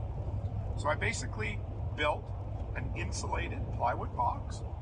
I had three, I'd say it was about 2.5 feet tall and 18 to 20 inches wide and deep. And inside, the first thing you need to do is a way to keep the heat in. And this was all, you know, you need a way to generate heat, you need a way to regulate heat, and you need a way to circulate heat. So build an insulated plywood box. So the plywood was simple. I believe I had to buy a couple of hinges and a hook for putting that together. Now, how did I insulate it? Well, I used that 3/8 foam core board. That's that accordion stuff that you would put underneath of side. It worked great. 2 reasons. It was thin. Well, 3. Thin, it was insulation, and it had foil. So I put it with the foil on the inside so it would reflect the heat back in, and it worked great. Now, you also needed some moisture in there. I couldn't really be real specific on hydrometer or anything, or hygrometer, I don't know what it is. So I just put a small little Tupperware container in the bottom of water. Now, up about 6 inches, I built a shelf out of hardware cloth. And if you've never seen hardware cloth, it's a funny name, but it's basically heavier to wear. So instead of those like octagon-shaped holes, they were just like 1/4 inch, 1/2 inch squares. And it was great because the eggs would sit on it without rolling around. And so we would write X's and O's on the eggs. And twice a day, I believe, we would just open it up and flip them. You wanted to make sure you had a rooster because they needed to be, just collect a bunch each day, and we'd keep them in a big glass bowl on top of the fridge with and you don't wash them. That was it. So we collected goats. Guess what I used? I used a lamp holder again. So, you know, back then they were like 79 or 89 cents for basically just a light socket that you put up on the basement or in a, you know, well, really anywhere. So I put that in. I wired a plug to it. 100-watt incandescent light bulb turned out to be perfect for that. Now you need a way to circulate the air. So I stripped out, I had a bunch of old computers, and I stripped out the fan out of the old computer. and I used that to power. I can't remember how I geared that up because I know they were low voltage. I might have taken it out of a power supply because those are 110. So I used that. That ran all the time. Now, here's the thing. One more thing you need. You need a way to regulate the temperature. Now, somebody out there could let me know what it was. I want to say it was close to 100 degrees Fahrenheit, but I'm not sure. So the moisture, the humidity made the eggs soft enough that the babies could come out. When we were done, we had about a 50% hatch rate, which I thought was great for a homemade incubator. Now, I needed a thermostat and a way to turn on and turn off that light automatically. So I went and I talked to Mike at the scrapyard and I said, hey, I need a thermostat off of an old electric hot water heater. So I went and dug around, and you had to find them that would go up to the proper temperature. And like I said, I can't remember what they were. I know you don't want to scramble your eggs, but they were what they were. I went and I stripped the turn off. You needed something that you could have the on-offs really close. They work like an analog light timer, or analog water sprinkler timers. You know, you set your on, you set your off, and you get it really close. And it worked great. You know, I could keep the temperature to within a couple of degrees Fahrenheit of where it needed to be all the time. So the only thing I didn't have was an indoor-outdoor thermometer. So I needed the digital thermometer that I could put, you know, a probe inside and have it mounted to the outside so I could keep an eye on the temperature. So that I knew once I had that thermostat set properly, the temperature would be right. So I ended up buying one for about $10. I remember that was the big thing I bought.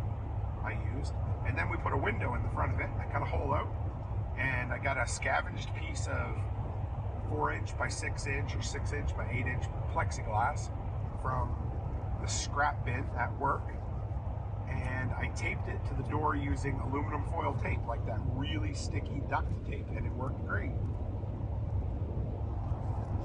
And I don't believe I'm forgetting anything, and that was basically all there was to it. So then you put your eggs in there. Put X's we used a Sharpie. We put X's on one side, O's on the other, and we would just rotate them. I believe it was twice a day, and that was it. And like I said, we had about a 50% success rate, which I was totally happy with because the investment wasn't much except for time. We did 2 or 3 batches out of that. Then a few years later, I built a second one, and it wasn't as successful. I don't know what the problem was. I don't know if it was the thermostat that gave me grief, but we only had about a 10 or 20% success rate. And that could have just been down to the eggs not being fertilized. I don't know. But it was sure fun. We really enjoyed it when the older kids were young. We'd sit there and watch the birds come through. And even though they tell you don't help them, sometimes Becky would get in there with tweezers and start pulling them off. And then I remember one time we bought goats because we were doing goat's milk and all this. This isn't quite a project, but it's another story I'm going to share with you. So we needed to trim their hooves, and we couldn't, of course, afford to have somebody come out and trim them. So I looked up online how to trim these goat hooves myself, and I found out that side cutters, like aviation snips that you would use in a toolbox, the yellow straight cuts or whatever, work great. So I said, well, honey, I got to do it. So we sat down and did it. And then I think it was Precious, the mom, we ended up cutting hers just a little too short, and she started bleeding. And I panicked. We didn't know what to do. So we went online, and if you didn't know this, cornstarch is a great coagulant. Is that what you want to call it? I'm not sure. Anyway, so we took a bunch of cornstarch, and we just kind of poof, and threw it on the cut, and it slowed the bleeding down until it stopped. So that was rather interesting. So that was my chicken inventions, my chicken builds that I built. Next, this was maybe one of the first things I built or had built when we were just moved in together. I think we just got married, and I was a huge fan of unfiltered, unpasteurized apple cider, and I had access to all the dropped apples I wanted. For those who don't know what dropped apples are, they're what they sound like. But if you go to an orchard, any of the apples that hit the ground, they can't sell for human consumption. In Nova Scotia, they would bag them up and sell them as deer apples, but typically there was absolutely nothing wrong with them. so we could go pick them up, or I would just buy big 50-pound bags of deer apples. So I said, well, hey, I love cider. I'm going to make cider. And I looked, and I'm like, well, how am I going to mince up the apples to press them? Because you need to basically turn your apples to pulp, and then you need a high-pressure press to squeeze the juice out. That's what gives it its cloudiness and the floating solids. So I looked online again. I started doing the same old process I always did, and I found some homemade apple mincers. Basically what you need is a drum with a bunch of cutters on it, something sharp that sticks out, that spins really fast, and then you drop your apples in and it just goes and turns them into pulp. So I had some, can't even call it plywood, it was laminated MDF board, which was the worst thing for that, but it worked. So I said, well, I can build the frame. I've got 2x4s. I can build the hopper where the apples go in. I have that laminated MDF. But what am I going to use for a drum? Something that spins and chews up the apples. So I was looking around, and if I'd have thought about it now, I might have used something like, I don't know, a heavy-duty can and just punched a whole bunch of holes through it with a nail and hammers. But at the time, I don't know if this was stupid or ingenious or what, but I thought, well, what do I have that's solid and round? So I went downstairs and I looked through my firewood pile, and I found the roundest piece of maple that I had in my firewood pile. And I brought it into work, and I hired a guy who had a lathe to lathe it out, drill a hole through it, and drive a piece of stainless steel shaft through the center. So that was basically my drum that worked for that. Now, that was great at the time, but the maple was obviously still fairly wet, and over time it dried and started cracking, but it still held up. So now I had a cylinder or a drum with a shaft running through it, and I believe he only charged me 20 bucks for that. I had to order the stainless steel shaft from somebody, but it was a cool project. So I had the drum, now I needed something to mince the apples with. So I started digging around in the drawers at work, and I found a bunch of stainless steel, it's like a pack of 100 stainless steel siding screws. So what I did was I went all around that, and I sunk those screws into the piece of maple about 3/4 of the way. And I left the head stick up about 1/2 to 1/4 of an inch, and that's all it took. So now at that point I had my drum, I built a hopper, and I built the frame for it. So now I needed a way to spin it and power it. So I bought a couple of bearings that mounted to the side that the shaft would fit through. So that would allow it to spin. I bought a cheap little pulley that I put on the end of the shaft. And the last thing I needed was a way to power it. So I talked to my buddy Harry Conrad. He was an appliance repair guy. I said, hey Harry, I'm looking for a motor. Oh yeah, always had something. He'd give me so much cheap and free stuff. It was so good. There were so many people so good to me back in the day.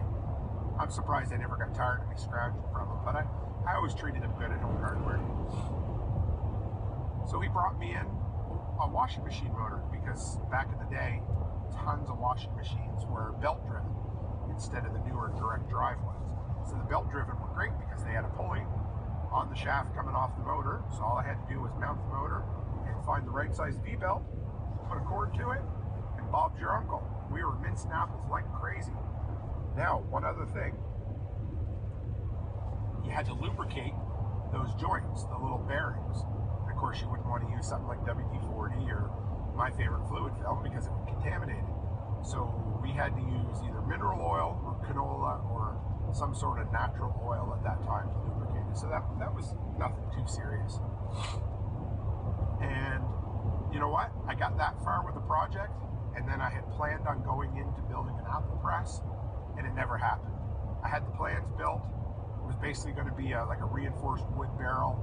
I was going to put plywood on top, and then I was just going to use a bottle jack as my hydraulic force. And it would have worked great, but I didn't have the money to buy a bottle jack at the time. And then I think we moved after that. But that was a fun project. I always loved getting into building things like that. So that was my apple cider days. That was kind of fun. Always enjoyed it. One other one that I had started to build but just didn't have the money again was a chicken plucker.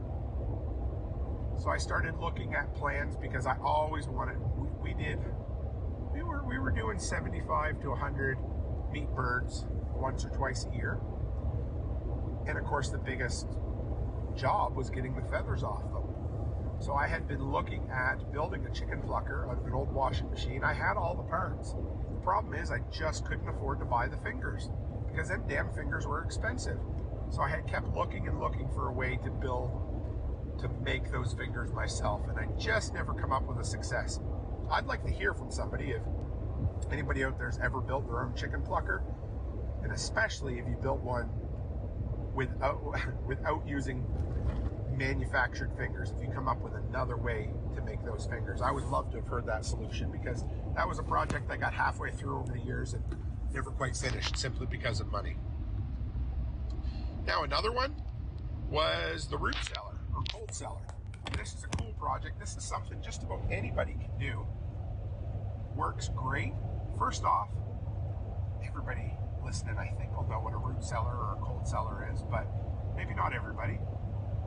And it's basically an insulated, unheated space in your basement or below ground that you can store vegetables, canned goods in, and help extend their shelf life, because it's kind of like a rudimentary refrigeration system. That's what the old timers did.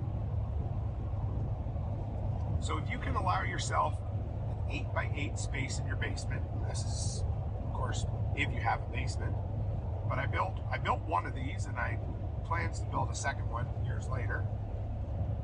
We had a dirt floor basement in our house in Dowsonville. So I built a concrete form, 8x8. I used just boards, put concrete, some rebar in it, and some anchor bolts so that I could put the walls, the frames, everything up there on top of it. Built that, and then just built walls around it. The door, it needs to be insulated, so make sure you make it, 4 inches thick so you can put fiberglass. Still seems to be the cheapest, but you want to insulate it, and then insulate your roof too, because you don't want whatever the cold air is in there getting up to the upstairs floor. So you basically want a self-contained, shut-off room. I used a plywood door. I put insulation in the door, and it worked quite well. But you also need ventilation. Ventilation that you can turn on or turn off as needed. If it gets too cold, shut it off. Too warm, open it up, whatever it is. So basically you want a kind of a high and a low entry point for air. So you need, for me, I preferred a 4-inch because 4-inch pipe's easy to work with. That's your biggest, I don't know if I'd call it problem or issue that you need to figure out, is how to drill a 4-inch hole through your exterior wall to allow cold air in or cold air out. If it gets too hot, you shut it off. If it gets too cold, you shut it off. But another thing you can use is central vac parts. They're 2-inch, and they have like a blast gate in them. So you can, 2 inch is a lot easier. It doesn't let in as much air, but it's always a compromise. But if you go and look at central vac plumbing pieces, you can hook those up, and then they have like a slide down blast gate you can open or close. So that's pretty handy too. But that's really all there is to that. Another project we built, and I was going to talk about this a little bit, was a completely not illegal, 100% above board septic system. I've told you guys the story about our septic line collapsing at the house, but so if you have never built a septic system before and you're kind of nervous about it, I mean, once it's in the ground, my opinion was it's always been there, right? Either way. So you just need, the shit goes downhill, right? You need somewhere for the waste to go out. So number one, you need to make sure it's sloped down and out of the house.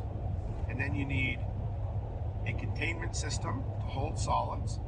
And then you need a drain system for liquids to go out. That's really all there is. So you need a line from your house going into a container. You need a container to hold shit, toilet paper, and whatever the kids happen to flush down the toilet. Then you need, the simplest from there is you have a drain vent on the top that allows liquid to siphon off and then go leach into the ground. Now, we did it a little bit fancier than that, but if you guys have ever seen dug wells, you know, they got those well rings, they're like 4-foot circle cement columns. Well, we use those. We bought 2 of those. We bought some 4-footers and we bought some 3-footers. We had a tractor. That was, cost, I think it was about $1,300 to build it. It was one of the coolest things I'd ever built. And a buddy come down for about half a day and we built it. No permit, no nothing. It's still there. It lasted for all the years we lived there without any problems at all. So we needed a way to drill. We had to rent a 4-inch core drill to drill through the cement of the house. Then we needed to drill a hole into 2 of the well rings. So the 4-foot, 2 deep, 4-foot rings. Sorry guys, that's a rumble strip. We dug them in the ground. We had one 10-foot section of pipe running from the house rings for the solids. And then near the top, we drilled an output hole, another 10-foot section of pipe into another 3-foot holding section. And then we ran, I think it was about 40 feet of perforated pipe. If you don't know what perforated pipe is, it's basically solid 4-inch pipe, but with a whole bunch of holes drilled in it. And we had really good drainage soil there, and we ran it out 40 feet directly in a straight line. Fancy. As it gives somewhere for the liquids to go and drain into the ground, and it worked great. So of course the solids tank, we had a 4-foot lid that went on top of it, and it had a, you want to call it a peephole or an access hole, a little removable lid on the top so you could get a pipe down in there and suck it out if you needed to. At the bottom, before we put the well rings in, we put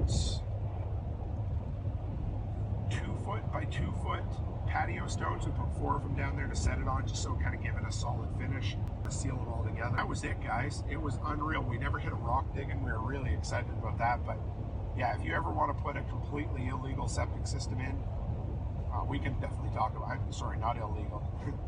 Anyway, it was. But we had neighbors who would put septic systems in at their house, and it cost them, one of them was like $40,000 because it had two holding tanks and 2 pumps. So the great thing about our system was it was completely off grid. So water into your toilet, it would flush, go downhill, and work its way out the system without a single piece of machinery needed.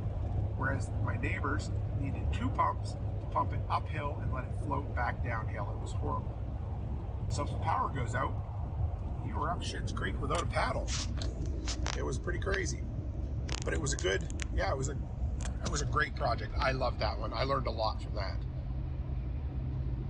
What else? How about the livestock? I got back into hunting. I shot a couple of deer that year, and I needed a way to lift up the deer to hang in my garage so they were cold and I would be able to butcher them in a few days. And I didn't want to all the things. I had a little bit of money at this point, but I still needed some. So I looked online and I saw stock hooks that they hook into the meat, and they worked good, but I didn't want to order them. So what I ended up finding was like this noose system. It was really cool. So first thing I needed was a 3/4 inch pipe that I could drill holes through.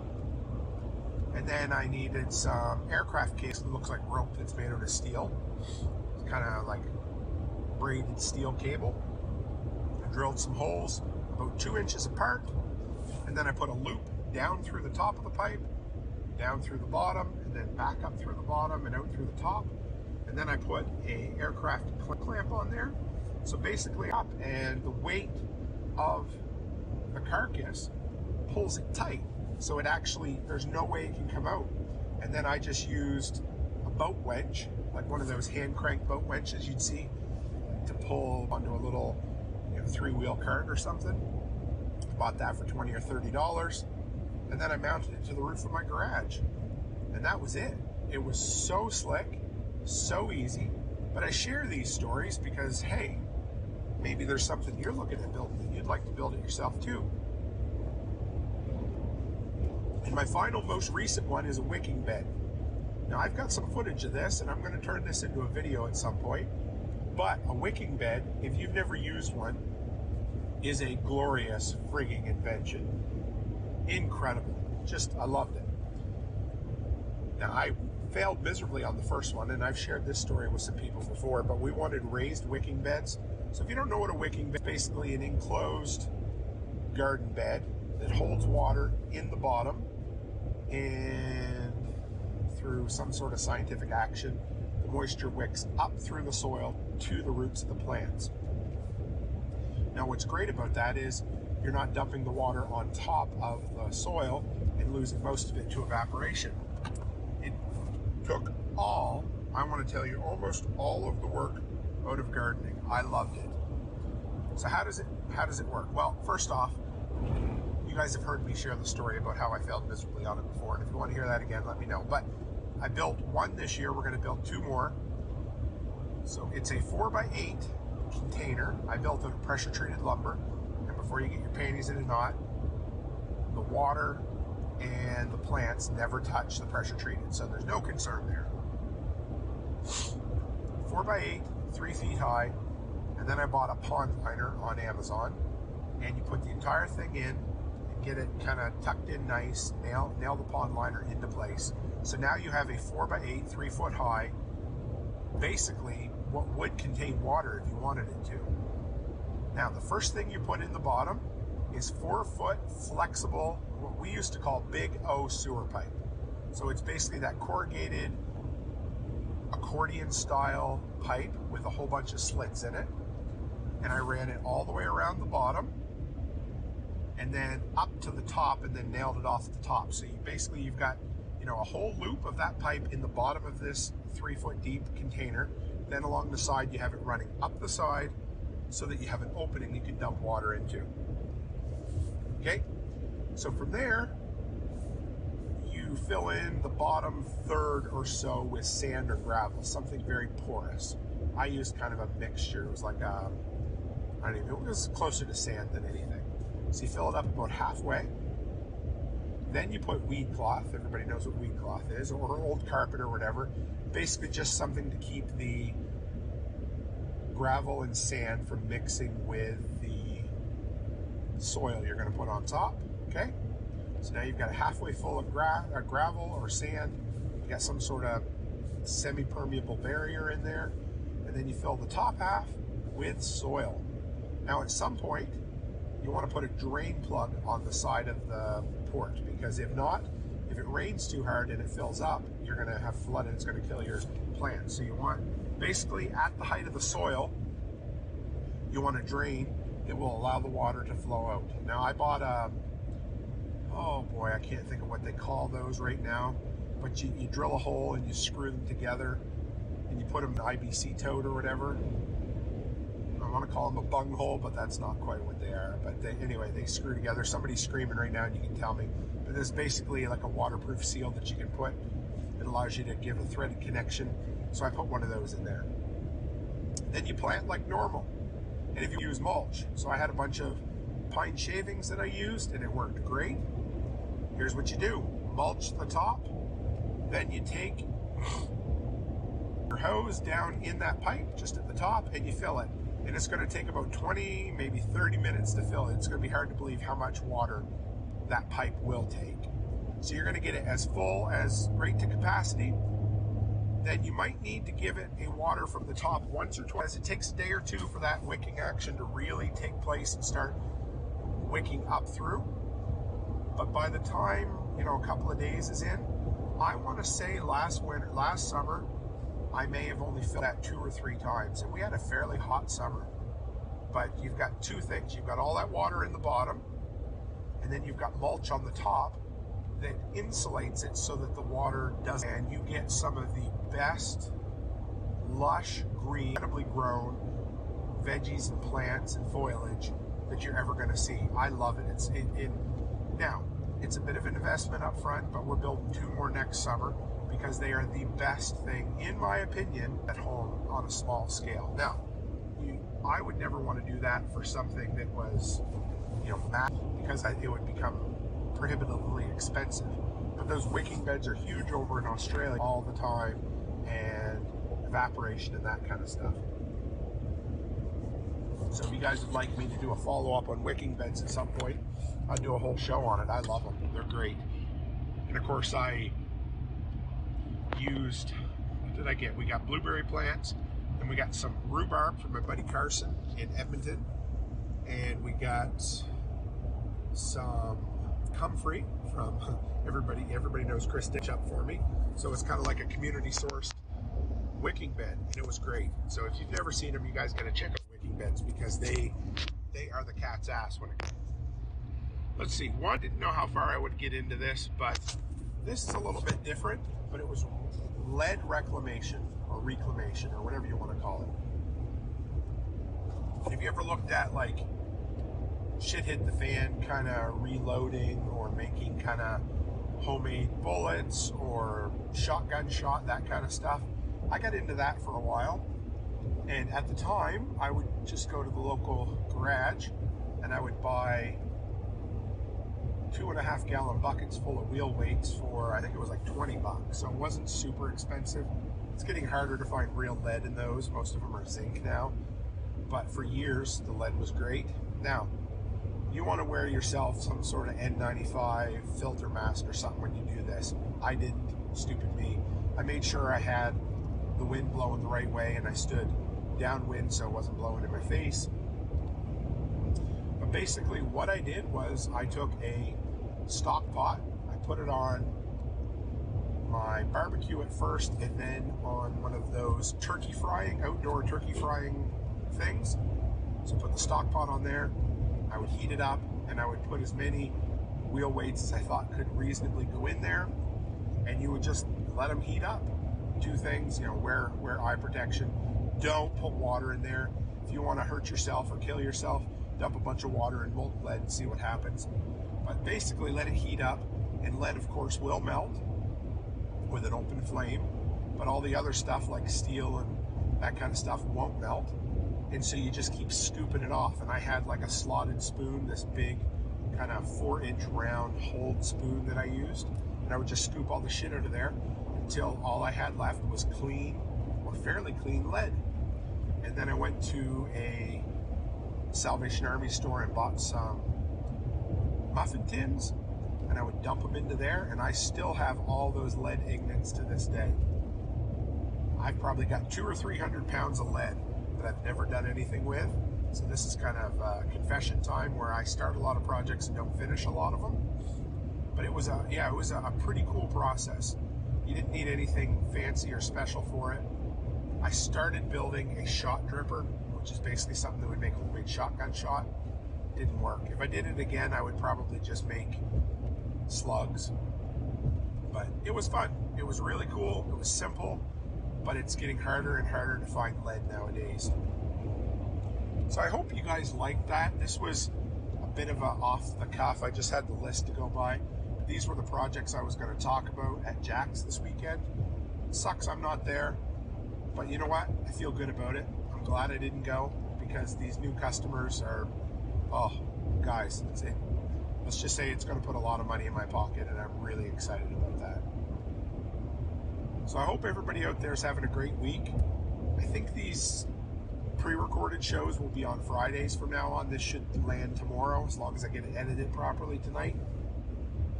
Tonight will be episode 200. You won't hear this until tomorrow, so this one will probably be 201. But I'm pretty excited about talking about the history of preparedness. This has been a passion project of mine for a while that I've been digging around with in the back of my brain, and I can't wait to share it with you guys. So that's it for me this week. As always, stay happy, stay healthy, and have a great week.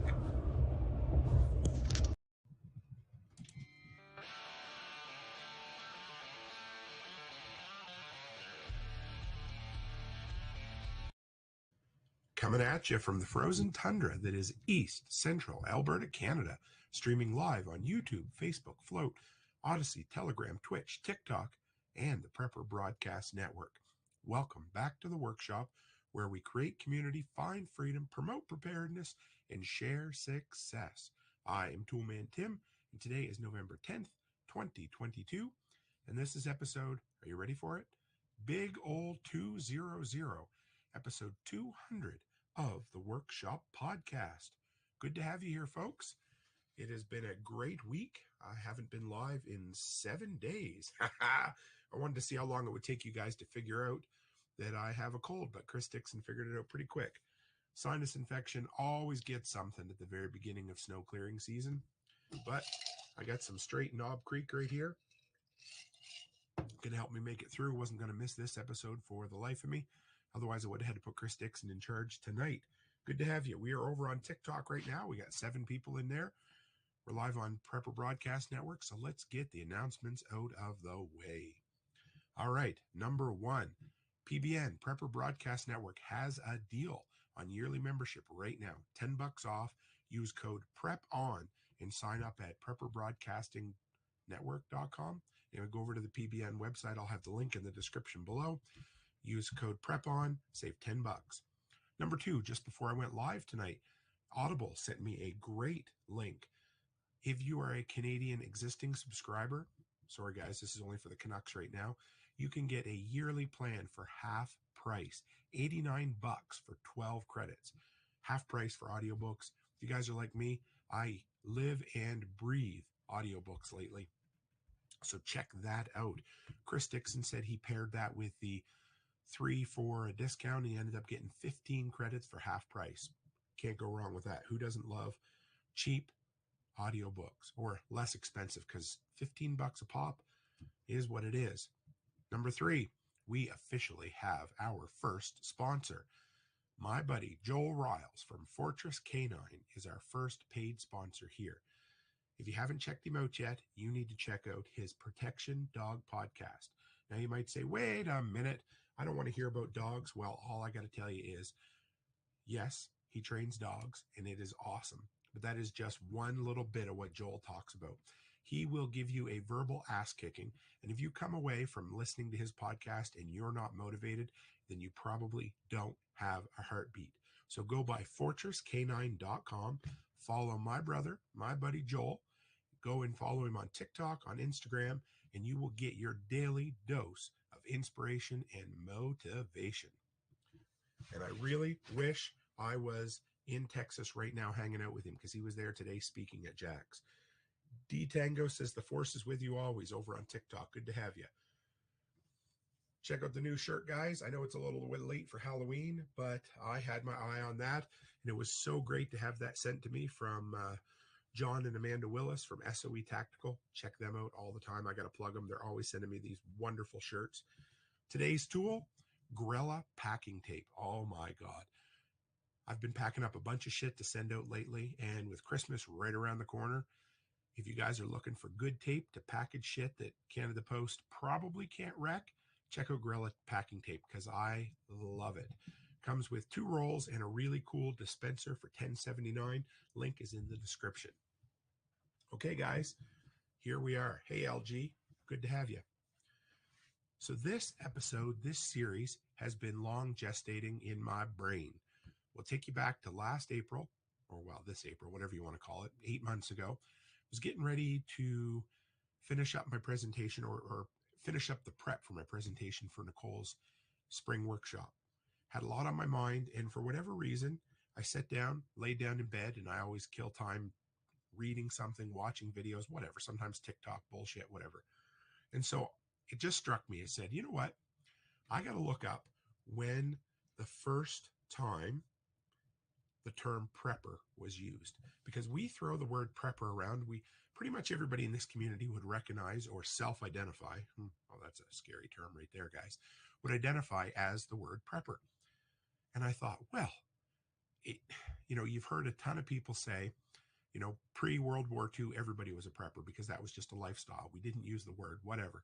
So it seems like one of those words that's probably been around since at least the 1950s. Well, I'm going to blow your mind in just a minute here, guys. But Terry says, hey, Tim, good to have you over on TikTok. She always helps me out at the local plumbing shop. Great to have her. So let's go down an internet rabbit hole, guys. Back in the 80s and the 90s, there was a thing called Usenet. There was other names for it as well, but basically it was like a bulletin board service where, because the internet didn't exist yet, geeks would call each other or I don't know if call's the right word, but oh, Telegram stream is dead. I don't know what's going on over there, guys. I'm sorry. You'll have to come over here and see what's going on. I don't get it. But yeah, so anyway, Usenet. So that was like a bulletin board service, basically where you would go back and you could phone in to other people's computers. You could leave something on a virtual bulletin board. You could interact, kind of like some of the early forums that were on the internet. And so there was this whole, I don't just, there was a ton of this information out there that was going to be lost. So anyway, somehow, love Google or hate Google, they purchased the rights or picked up all of the leftover Usenet archives from the 80s and the 90s, and they are a historical treasure trove of early electronic communications. Hey, Rachel Brand, good to have you. So if you're looking, look up Google Groups, and you can go back and you can search terms in there right back to the early 1980s. So it's really neat to see trends. I went back and I was watching, reading some of the late 99, late 90s, some of the scares about Y2K. Anyway, so it's all there. It's pretty neat. So I said, well, you know what I'm going to do? I am going to pop in the word prepper, and we're going to see when that became part of the popular vernacular. So I want to share something with you guys. And this is, I'm going to toot my own horn. I'm going to guess this is the first time this was ever shared anywhere on the internet. So tonight we are going to get a little more technically advanced, and I'm going to share my screen with you. We're going to watch a couple of quick videos. I know videos. I'm going to try to keep this as interesting as it can be, but I was pretty excited about this. So let's bring this up here, guys. Right there, that should work. Okay, so I got to show you this.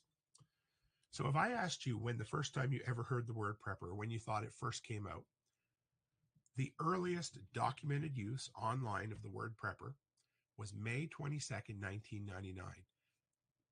Less than a quarter of a century ago.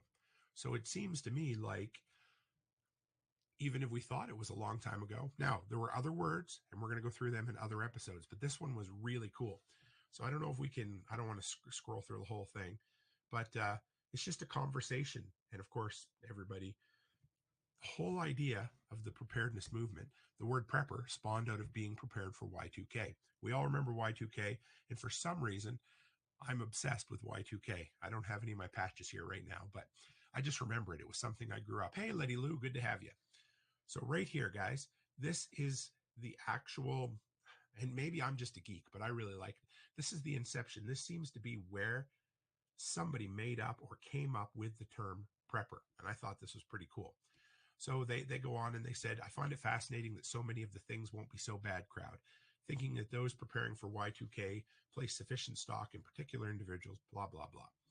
You will find the pro-prep people. Pro-prep people. I love it. Sounds upbeat and optimistic. Then somebody suggests, how about prep-siders? Kind of cool. Then they go here and they say it's a comparable straw man to the planes flying out of the sky. And then the next line is the one that caught me. It said, you could, of course, say that the preppers are all lying. I don't think that is true, however. And that is where, in this conversation, somebody decided to come up with the term of prepper. And I have searched high and low on the internet for that word used in that term, in that specific term, and it doesn't exist. So it seems to me that on May 22nd, 1999, this dude called Joseph E. McIsaac came up with the term prepper. I thought that was pretty cool. Now, maybe that is just me geeking out, but I had to share it with you. So let's go back to full screen right here. Yes, Renegade Butcher says, let's all take a moment and be thankful that it turned out to be Y2K instead of Y2 not K. Yeah, I think I know what you mean there, buddy. So anyway, I had to think that was pretty cool. And post-World War II, there was a ton of different terms. We're going to get into them, different episodes down the road. We got a big crowd in here tonight, guys. But the post-World War II world, try to say that 5 times fast, really developed what the modern mindset of what a prepper or modern preparedness is. So I had to show that. That was just something I found. I'm probably going to turn this whole damn thing into a book series eventually, which would be kind of cool. Barrett, good to have my brother-in-law in here. Howdy. Martinson family, Letty Lou, Rachel, Renegade Butcher, Chuck. Hey, Chuck Peoples, good to have you. Good to have the whole crew in here tonight. So anyway, I hope you enjoyed that part. So let's slide in, guys. So like I said, you've heard from a lot of people that prepping was just a way of life before World War II. In the past, everyone was a prepper. You wouldn't even use the term because that was just called common sense. If you didn't prep, you died. Simple as that, right? We all love to say that everyone was a prepper in the past because if you didn't, you needed to have a pantry full of food. Everybody did, whether they canned it, whether they dried it, whether they hung it, didn't matter. Everybody had to have a pantry full of food. You had to have a root cellar full of food. You harvested things when they grew because if you didn't, the stuff died and then you died. You looked after animals to feed yourself. If you didn't stock up and prepare for the future, you were like the ants and the ants and the bumblebees or whatever it happens to be. If you're not prepared, you died. You didn't make it through winter. If you didn't harvest food when it existed, you didn't make it through winter. You guys starting to sense a theme here because it's true. Common sense, everyday life, pre-World War II, and especially in the 1800s, was just a life of preparedness. You lived with the seasons, you stored food because you didn't know when the next time, well, you did know, but it wouldn't be till the next fall that the harvest would come in. So you had to save and you had to scrimp and you had to get by and you had to be prepared. It was just common sense. And then with the development of the modern society that we're going to deal with, that concept went right out the friggin' window. What do we got? Terry, Boy Scouts motto, always be prepared. Good to have you over there on TikTok, guys. All right. So I figured the first thing we're going to do is we're going to dig back through I was going to say centuries. Jesus, we're not going back that far, guys. Go back through the decades of the 1900s and see what kind of mindset, what kind of historical events shaped what modern preparedness is. And we'll talk about World War I a little bit, World War II. Chris Dixon says a life of abundance killed all of that. And you are 100% correct, my friend. That, I think, truly was a big portion of it. So we'll go back through the Roaring 20s, the Dirty 30s, the start and the finish of World War II, and then we'll hop right in, guys. So first off, after World War I, this was something that maybe some of you know, maybe you didn't, but the world went into a recession after World War I because they spent so much on the war. And then there was a Spanish flu that came right after that. It ended up causing the GDP, the gross domestic product of the entire world, to drop 8%. So almost 10% of the world's economy disappeared basically overnight due to the war and due to the Spanish flu or whatever you wanted to call it, right? So that was huge. And then all of a sudden, people pulled themselves up by the bootstraps and they had, long before us, the first Roaring 20s.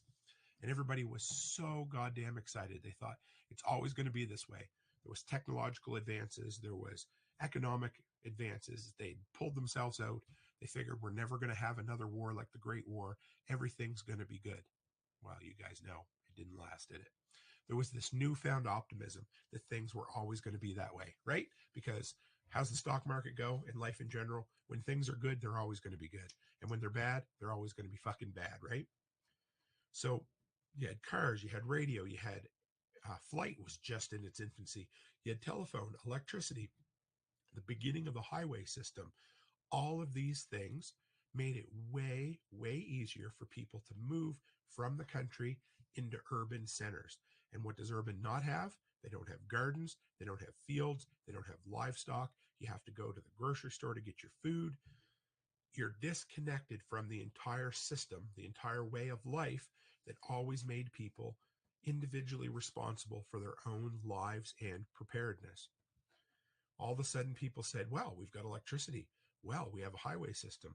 We have, well, maybe not quite just-in-time delivery for food yet, but that was when the disconnect really started, when people said, well, I know where my food comes from. It comes from the grocery store, right? We all know that. And they tried to follow that post-World War I optimism for as long as they could. And it was great. It was the Roaring 20s. You know, we all see those pictures of the girls in I forget what they call them, the skirts, and they're dancing. And the 20s just looked like a hell of a time. It seems so old now, but I mean, so many inventions came out of the 20s. And then October 1929, anybody know what happened? I'm sure you do. Chris Dixon says, I love this saying. I'd only been recently introduced to it. Hard times create strong men create good times create weak men, and weak men create hard times. Rinse and repeat. Sad but true. It is always, yeah, flappers. Thank you, Barrett. Flapper dresses, flappers. Yes, that's exactly it. And then October, I forget what they called it, Black Monday or whatever it was, and they had the stock market crash. Now, here's the thing. What did that bring on? The Great Depression. Again, hard times breed tough men, right? Tough people, tough women. But there was two things that happened right around that time. The first was the big crash of Wall Street, and all of that economic growth that had come in the last decade completely fell apart just like that overnight. I didn't look up the numbers, doesn't really matter. But the second part was the Dust Bowl. Now here's the thing. A lot of times when these big events happen, you can point at one thing that started it all. But in this case, there was really two. And I dug into this. I didn't know this. Maybe you guys did. But of course, everybody knows about the stock market crash. And everybody just thinks the Dust Bowl happened because people stopped farming. Here's the thing. You could get 160 acres out west in land that was pretty good, but was hard to farm. So if you were a migrant, not an steady presence farm says, I'm going to like this series. I love hearing that. So if you were a migrant, that's somebody moving, coming from England or Ireland or whatever, you could come off the boat, and they would give you 160 acres of land. Now, during the time leading up to the late 20s and the early 30s, there was a lot of rain on the prairies and in the Midwest where everybody got all of this free land. It was cool. Here's the thing. It wasn't like that before. It wasn't like that after. So they used, I didn't know this, really poor farming techniques, which basically stripped the soil off the top of the land. And when it dried out, it all just blew away. It was absolutely crazy. So there was two things. You had a whole bunch of inexperienced farmers using shitty farming practices on land that couldn't sustain them. And then they got hit by a shitty stretch of weather. And that basically just tore them all apart. That's what created the Dust Bowl. And separately, you had the 1929 stock market crash. So those two things created the Great Depression. But what did Chris Dixon say up here? Hard times create strong men.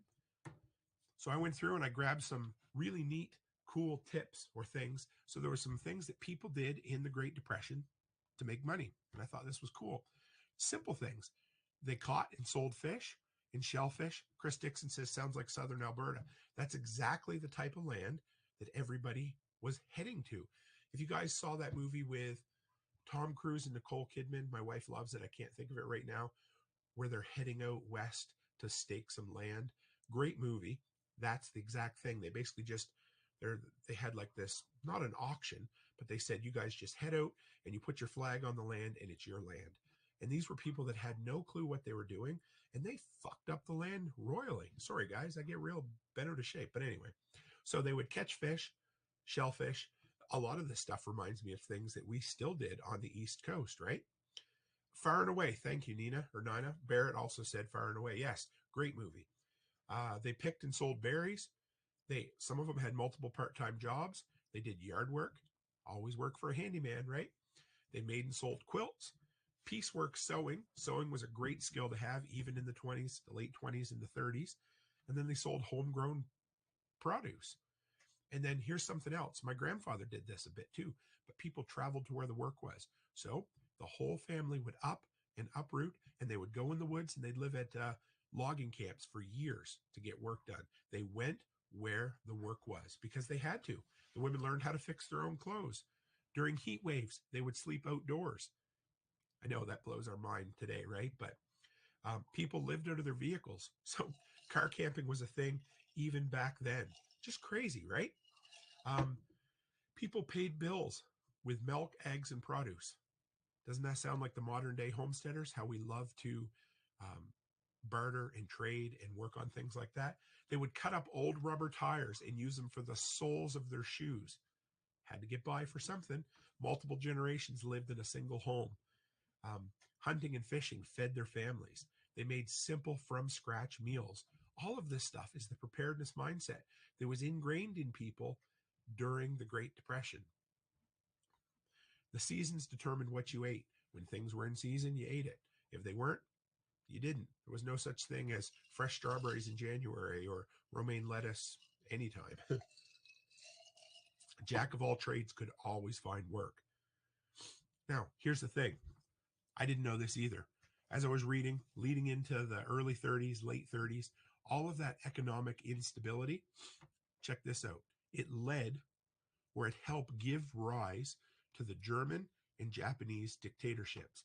So because the whole world was falling apart economically, it encouraged people to feel desperate, look for help in crazy places. And so that's what gave rise to Hitler and whoever the Japanese leader was at the time, because they were looking for surety, success. They were looking for answers anywhere they could. So bad people rose up. Now, here's the crazy thing. That caused the war. And in a weird, broad sense, you guys have all heard this before, but the Second World War is a huge part of what caused the worldwide economy to come out of the Depression. So the Depression brought on hard times. Bad men rose to power. They had a war to fight those bad men, and that damn war helped bring the economy out of a depression. I don't know. It blows me away. That is the free market economy 100 times over. So when the war started, you had a ton of people join up and start into these military and defense jobs. As World War II stretched on, you guys ever heard of the Manhattan Project? It was in full swing. That, if you haven't heard of the Manhattan Project, that was the Americans rushing to develop nuclear weapons. Tons and tons. I think I read somewhere it was 150 to 200,000 people employed just in the Manhattan Project. So the U.S. becomes the first country with nukes. Pretty crazy, I know. But they get to the end of the war, basically the U.S. Hey, Tennessee Texan Shiner says, nice shirt, good to have you. So, the U.S. and the Allies are coming one direction, the Russians are coming another. They meet in Germany and they split up and they both become worldwide powers. Now, for about 5 years, the U.S. is the only place to have nuclear weapons. That's going to play a part in what we talk about here in a few minutes. Now, post-World War II, this is where everything accelerated. This is where the move from rural to urban lifestyle and all of the benefits, but the non-preparedness drawbacks slide in here. So coming out of World War II, 7 million veterans used their GI Bill to go to university. So all of a sudden you have a ton of guys who before the war were working with their hands, were working blue-collar jobs. They went to university and got non-blue collar jobs. So you took 6 to 7 million, guys who were used to working with their hands. You took them out of that and you put them into, say, office jobs, white collar work, higher up stuff, which was great for the collective intelligence and the economy. But you took all these people, again, where are these jobs? They're in the cities. You took them out of the country. Just one of those things. So they moved from a self-sufficient agricultural-based economy, lifestyle, into a modern urban society. Good or bad, doesn't matter. But this was the trend that pushed people away from being self-prepared. So all of a sudden you had this interconnected urban society, and it was basically a runaway train. You guys remember that song from, I can't think of the name of the band right now. Soul Asylum, Runaway Train, little different song, but everything, it was basically a runaway train at this point because you had all of these trends. Pre-World War I, World War II, people were already starting to move toward the urban kind of development. And then you had all these people coming out with the GI Bill, getting a bunch of money, which was great. They were looking after their veterans. And they're like, hey, I'm going to go to school. So then they get these really good jobs. Steady presence says AC/DC.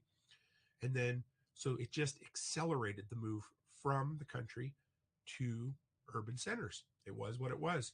In 1920, 32 million Americans were involved in farming, or 30% of the population. By 1981, 3% of the population. So, yeah, you do the math. Now, here's the thing. Until 1949, so from 1945, the end of World War II, to 1949, people were fairly optimistic because we won the war, we had the bomb, and we were the victors. there wasn't a whole lot of nuclear anxiety right at the moment. I mean, I'm sure there was if you lived in Japan, right? But nobody really, everybody was kind of riding that post-war high. The economy was booming. And then here's the thing. So as I was researching this, I tried to pick a date that modern preparedness was birthed. So we'll call it a birth man. What the hell's wrong with me?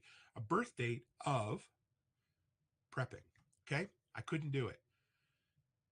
I picked 2 dates instead. So here's the first one. Thank you very much, Renegade. He says, this is a good history class. Tim, the teacher man. I know if you can't tell, I'm kind of passionate about history. It's weird that way. So 2 birth dates of modern prepping, okay? Here's the first one. I'm going to give it to you. August 29th, 1949. And there's no reason you should know what this date was. But that is the day that the Russians dropped what the U.S. called Joe 1. It was the very first nuclear bomb that Russia had developed. It was a complete 100% direct copy of the Fat Man bomb that the Americans dropped on Nagasaki. That is I would say, the day that the Cold War really started. That's the day that nuclear anxiety or atomic anxiety started. That's the day that people realized, holy shit, things could be bad. So that's the first date. That's the day that all of a sudden, all of North American society walked around with a cloud of anxiety over their head. They lived in fear for quite some time. That's the first date.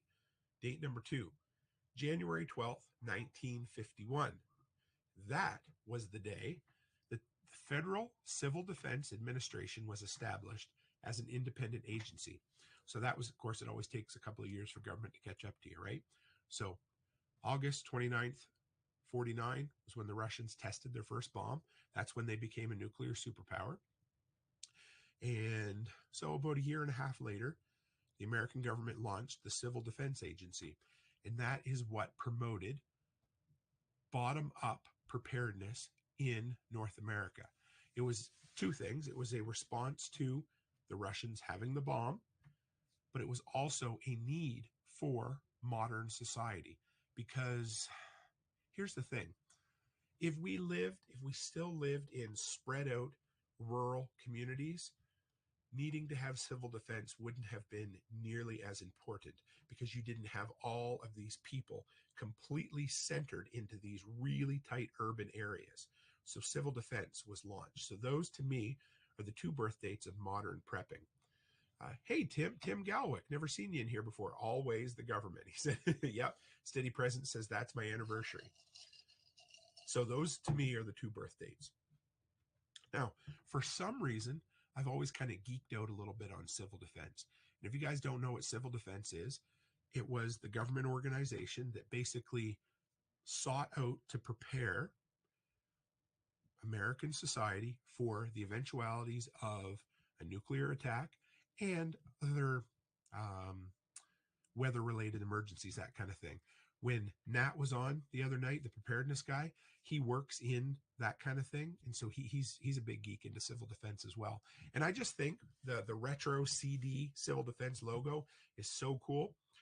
When I was out visiting, when we went to Nicole's last April, there was still an old-fashioned civil defense sign there heading out toward her place at, I think it was a church or a community hall or something like that.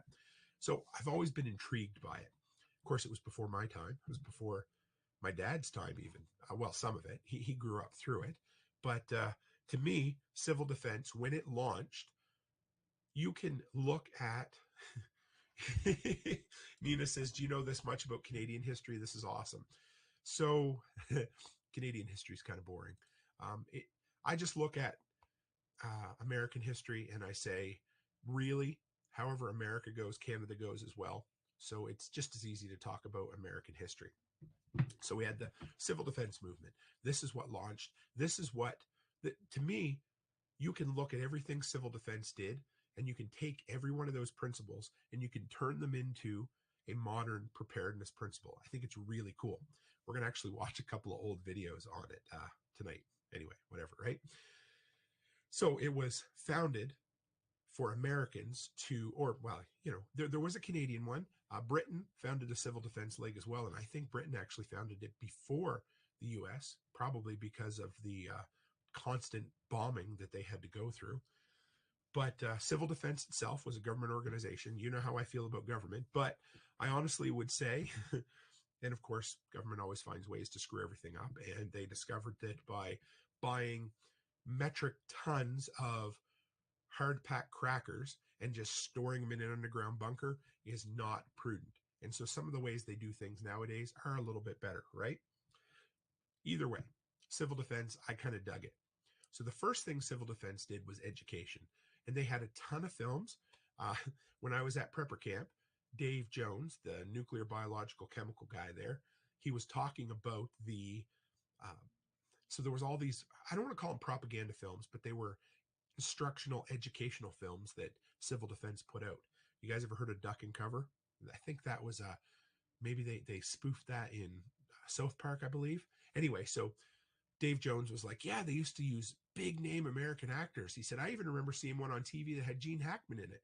And some young millennials like, who the hell is Gene Hackman? And I had to laugh. So anyway, so they did a lot of these videos, and you guys have probably seen them before. They're kind of cool, interesting, rather, they're definitely dated at this point, that's for sure.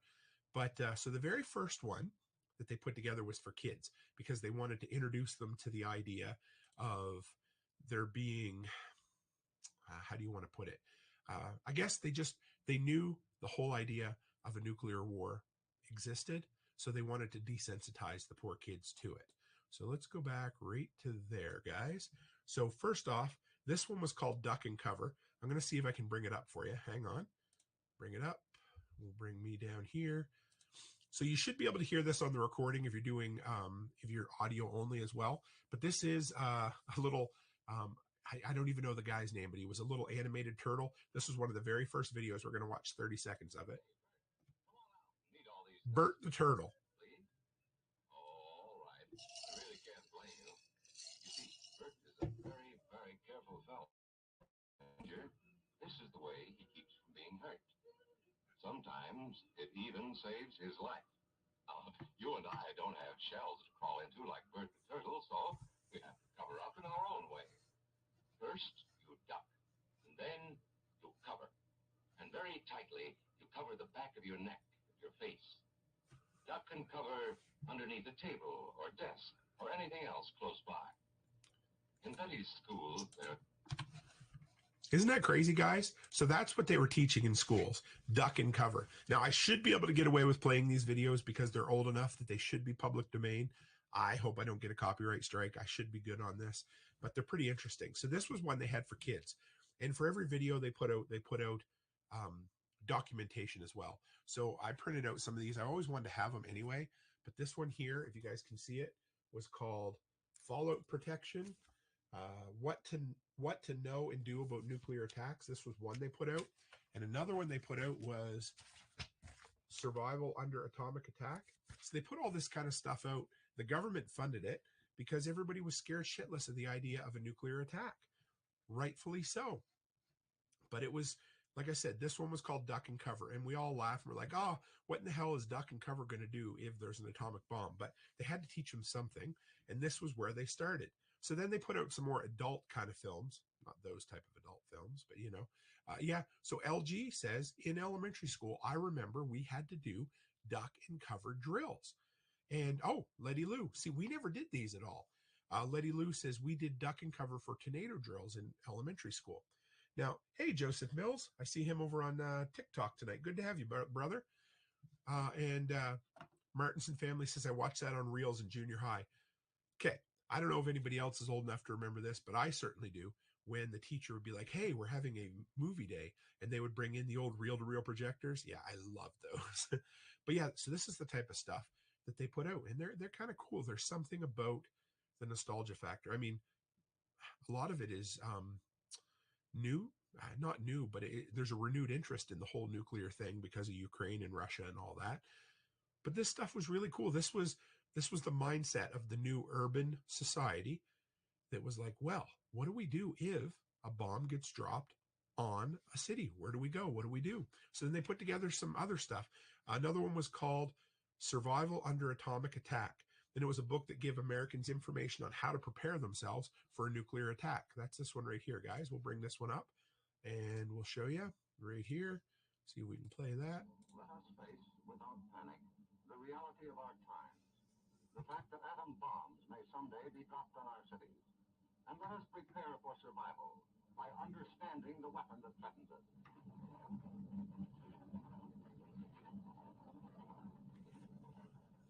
An atom bomb destroys or injures in three ways: by blast, heat, and radioactivity.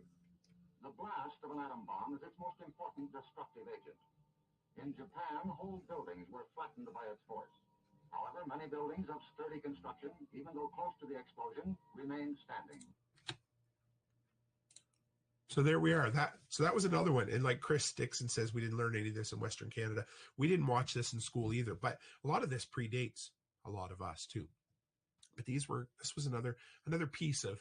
So this was the atomic anxiety that was hanging over everybody's head. People were scared to death of the end of the world. You had prophets in churches saying the world's coming to end. Jesus is coming back. Heaven help us all. We're all hooped and screwed and whatever. And then all of this was coming out. And I think the idea behind this was not to desensitize people, but to at least open them up to the idea that this is a reality. It really sucks that it had to be, but the idea behind civil defense was a bottom-up preparedness mindset.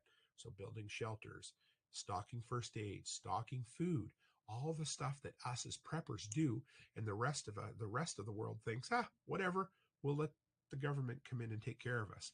So this was the type of stuff that the baby boomers grew up on. And then there was a program at this time. This was in, I think, 1956, something like that. It was called Alert America. And I mean, this was, again, I hate to use the word propaganda, but propaganda has positive and negative effects.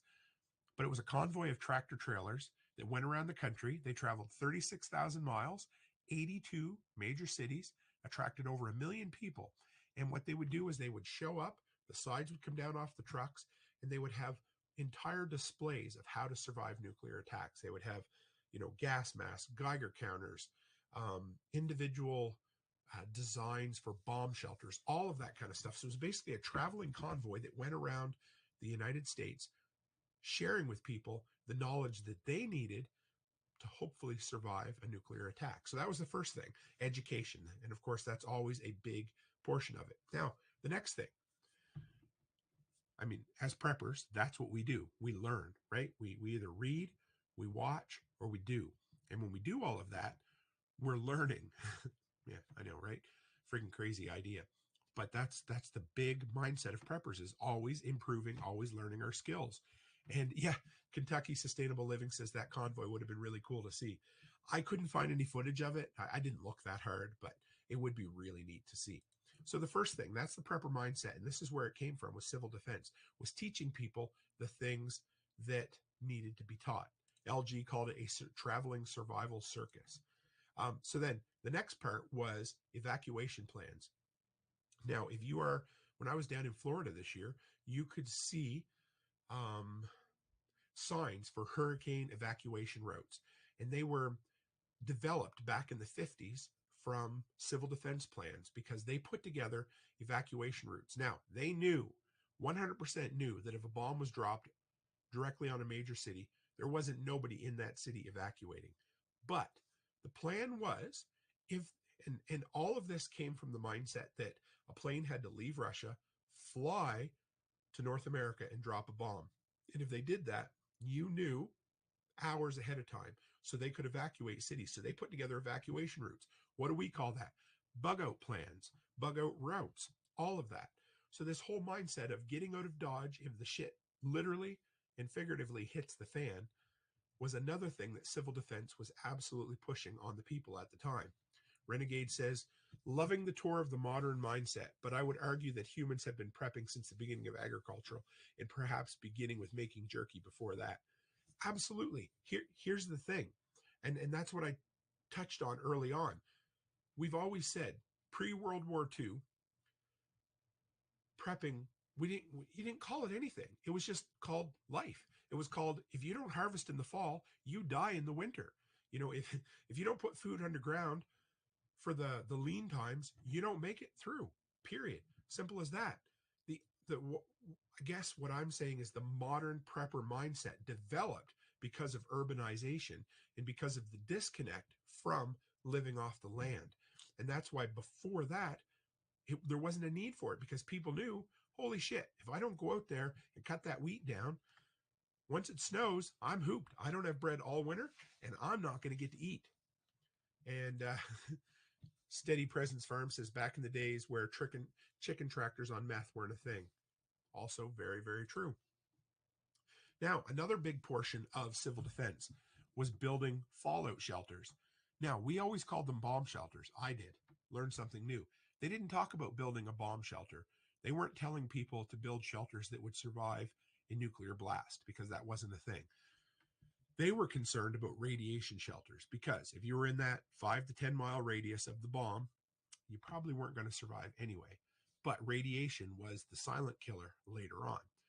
And Dave Jones sent me a video a few months ago. I didn't bring that one in tonight, but it was just this guy in a suit and tie. No, not a suit and tie, but a shirt and a tie and dress pants, because in the 50s, every man did everything like that. And he's in his basement building a bomb shelter out of cinder blocks. And he's doing all of the masonry work and doesn't get a spot on his tie or his shirt or anything. So the whole idea was they wanted somewhere people could shelter in place to wait out the radiation, because the half-life of radiation, about 7 days, and it's much safer than what it could have been. So they were JFK was looking at implementing shelters in a whole bunch of urban environments. It was basically either underground or in the center. It didn't have to be the lowest point, just the center of apartment buildings. And of course, they were imploring and hopefully empowering as many people as they could to do this for themselves. So it was take a corner in the basement and build cinder block walls, fill those walls full of sand, and you didn't even have to have a door on it. You just had to have 2 right-hand turns, because radiation can't go around a corner. I thought that was kind of neat. So if you had an opening and then you made a right-hand turn, it's just like sound. It basically blocked almost all of it out. So you didn't actually have to have a door. The idea was, again, preparedness. So I kind of look at radiation shelters as a bug out location, somewhere you could go to escape the craziness. And this was the mindset, because in the 50s, everybody was just scared of nuclear war.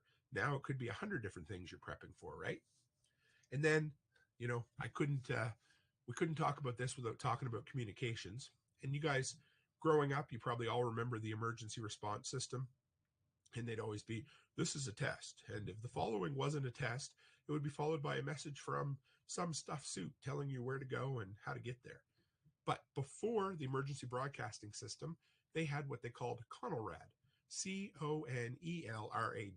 And if you look at old radios from the 50s and the 60s, they actually had 2 marks on the AM dial that showed you exactly where you could turn for what was basically the emergency broadcasting system, called CONELRAD. So check this out. It's a 1-minute video. It explains exactly what it stood for, what they did. And it was, like I said, a precursor to the modern emergency broadcasting system. So let's bring this up. Also, guys, if you're on the live stream over on Prepper Broadcast Network, you can't hear the audio to these videos. It will be uploaded afterwards. CONELRAD, our emergency broadcasting system, is designed to give life-saving instructions and information without giving enemy bombers signals that could guide them to targets in the United States. Should the United States be attacked, warning would go out through Air Force and civil defense channels. All radio and TV stations would go off the air. In a matter of minutes, CONELRAD radio stations would return on the frequencies of 640 or 1240 to broadcast life-saving instructions and information. Only CONELRAD at 640 or 1240 on your standard radio will bring you vital information from community, state, and national officials. In case of enemy attack, tune to 640 or 1240 on your radio. CONELRAD.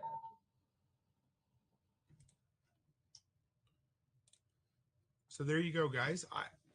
I love that old comms thing. So that was another part of civil defense. And So there, that's the old Civil Defense logo. It's blue and white though. Looks really cool. I would love to get a hold of an actual vintage Civil Defense sign to have. I'm going to eventually do some kind of cool backdrop, but anyway, just really, really neat.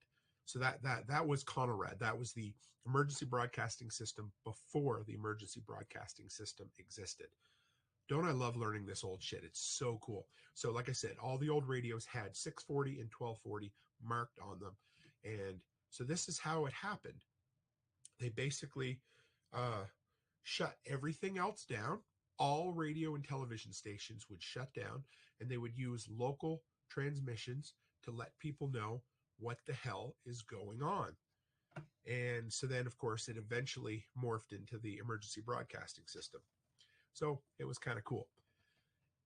Now, as far as, so basically when you would take this, there was the comms involved in it. Now, I don't know if Nate's still in here or not, but I couldn't leave out my brother Nate and his love for ham radio. So back in the late 40s, early 50s, ham radio was still a thing and comms were totally a thing. And just hang on here. So I wanted to read this to you.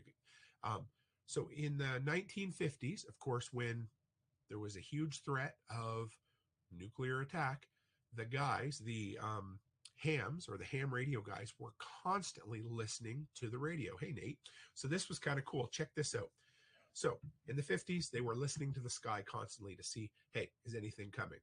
October 4th, 1957, ham radio operators in the eastern United States heard a beeping sound on a lower frequency that had never existed before.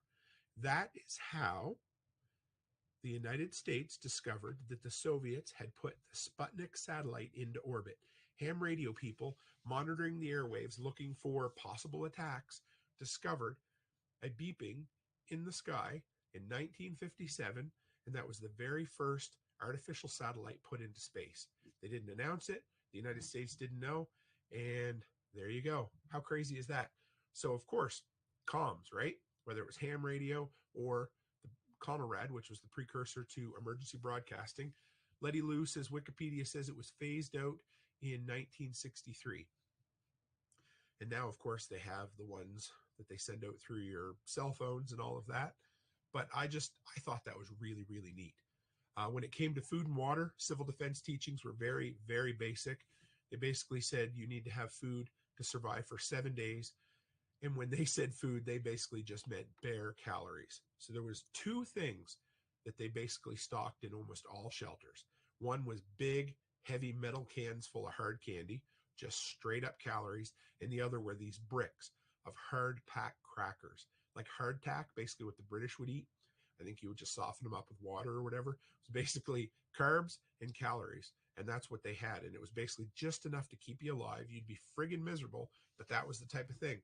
Have food on hand so you don't die when you have to shelter in place, right? I thought it was really cool. Nate says, yep, hams were also banned from operations during World War II. Equipment was confiscated and hams would often show up to help with comms stateside and will be working with their old radios.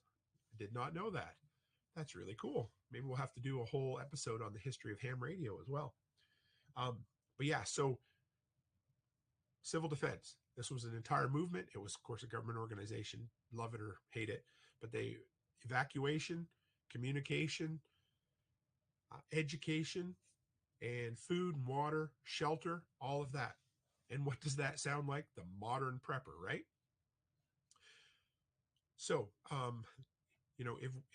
if or when we're going to be bugging in or bugging out, the whole idea of what civil defense taught really moves into modern preparedness. And it moves us into the whole idea of, holy shit, these type of things, I am responsible. That was the crazy thing about civil defense. And that's what's different from civil defense in the 50s to modern emergency management today. And I get it. Emergency management today is run top down. It's run like a business. They have,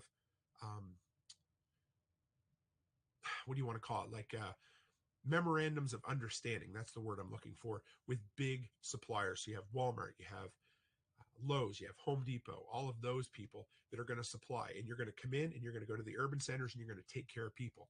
Whereas civil defense was the individual was responsible for their own preparedness. So, and that's where that prepper mindset came from, because we know that I'm from the government and I'm here to help is bullshit, unfortunately. Simple as that. So the whole individual modern preparedness mindset spawns out of the 1950s teachings of civil defense. I think it's really cool. So I don't know. This, to me, this whole series is just going to be so much fun. I have been attempting to collect some vintage preparedness books. So I'm going to share with you a little bit of where this series is going over the next little while. Hopefully about once a month. There's a lot of work goes into these episodes. I know it's crazy, but there is. So we're going to do a decade at a time. We're going to, we just did the 50s, then we're going to do the 60s, which in the 60s, preppers were called retreaters. Didn't know this. You can probably figure out why, but so you had 60s were the retreaters, 70s were the survivalists, 80s were the 80s and 90s. Anyway, I don't want to, shoot it all down right there, but basically we're going to work our way through. And each decade, there was modern thinkers that were kind of at the spearhead of modern preparedness in each decade. So in the 60s, the retreater movement was by a guy named Don Stevens. I managed to find his old book on some ancient website. And then in the 70s, there was a ton of survival and prepping newsletters. I'm starting to collect up some of those. It is going to be, I'm excited. And one reason I do this series, I sometimes when I get into these series and my mind gets going with them, I use them to write a book as well, or the idea behind writing a book eventually. This will be the third one that I started to put together. But I'm going to use this as possibly genesis to building a manuscript for a book down the road. Anyway, so I've got some of these. There, if you guys have ever heard of Mel Tappan, there's a really famous prepping book called Mel Tappan on Guns. Well, he started I think it was called the Survival Letters, and it was a newsletter that went out every month, and they're really hard to come by, but I just found some on an old forum online.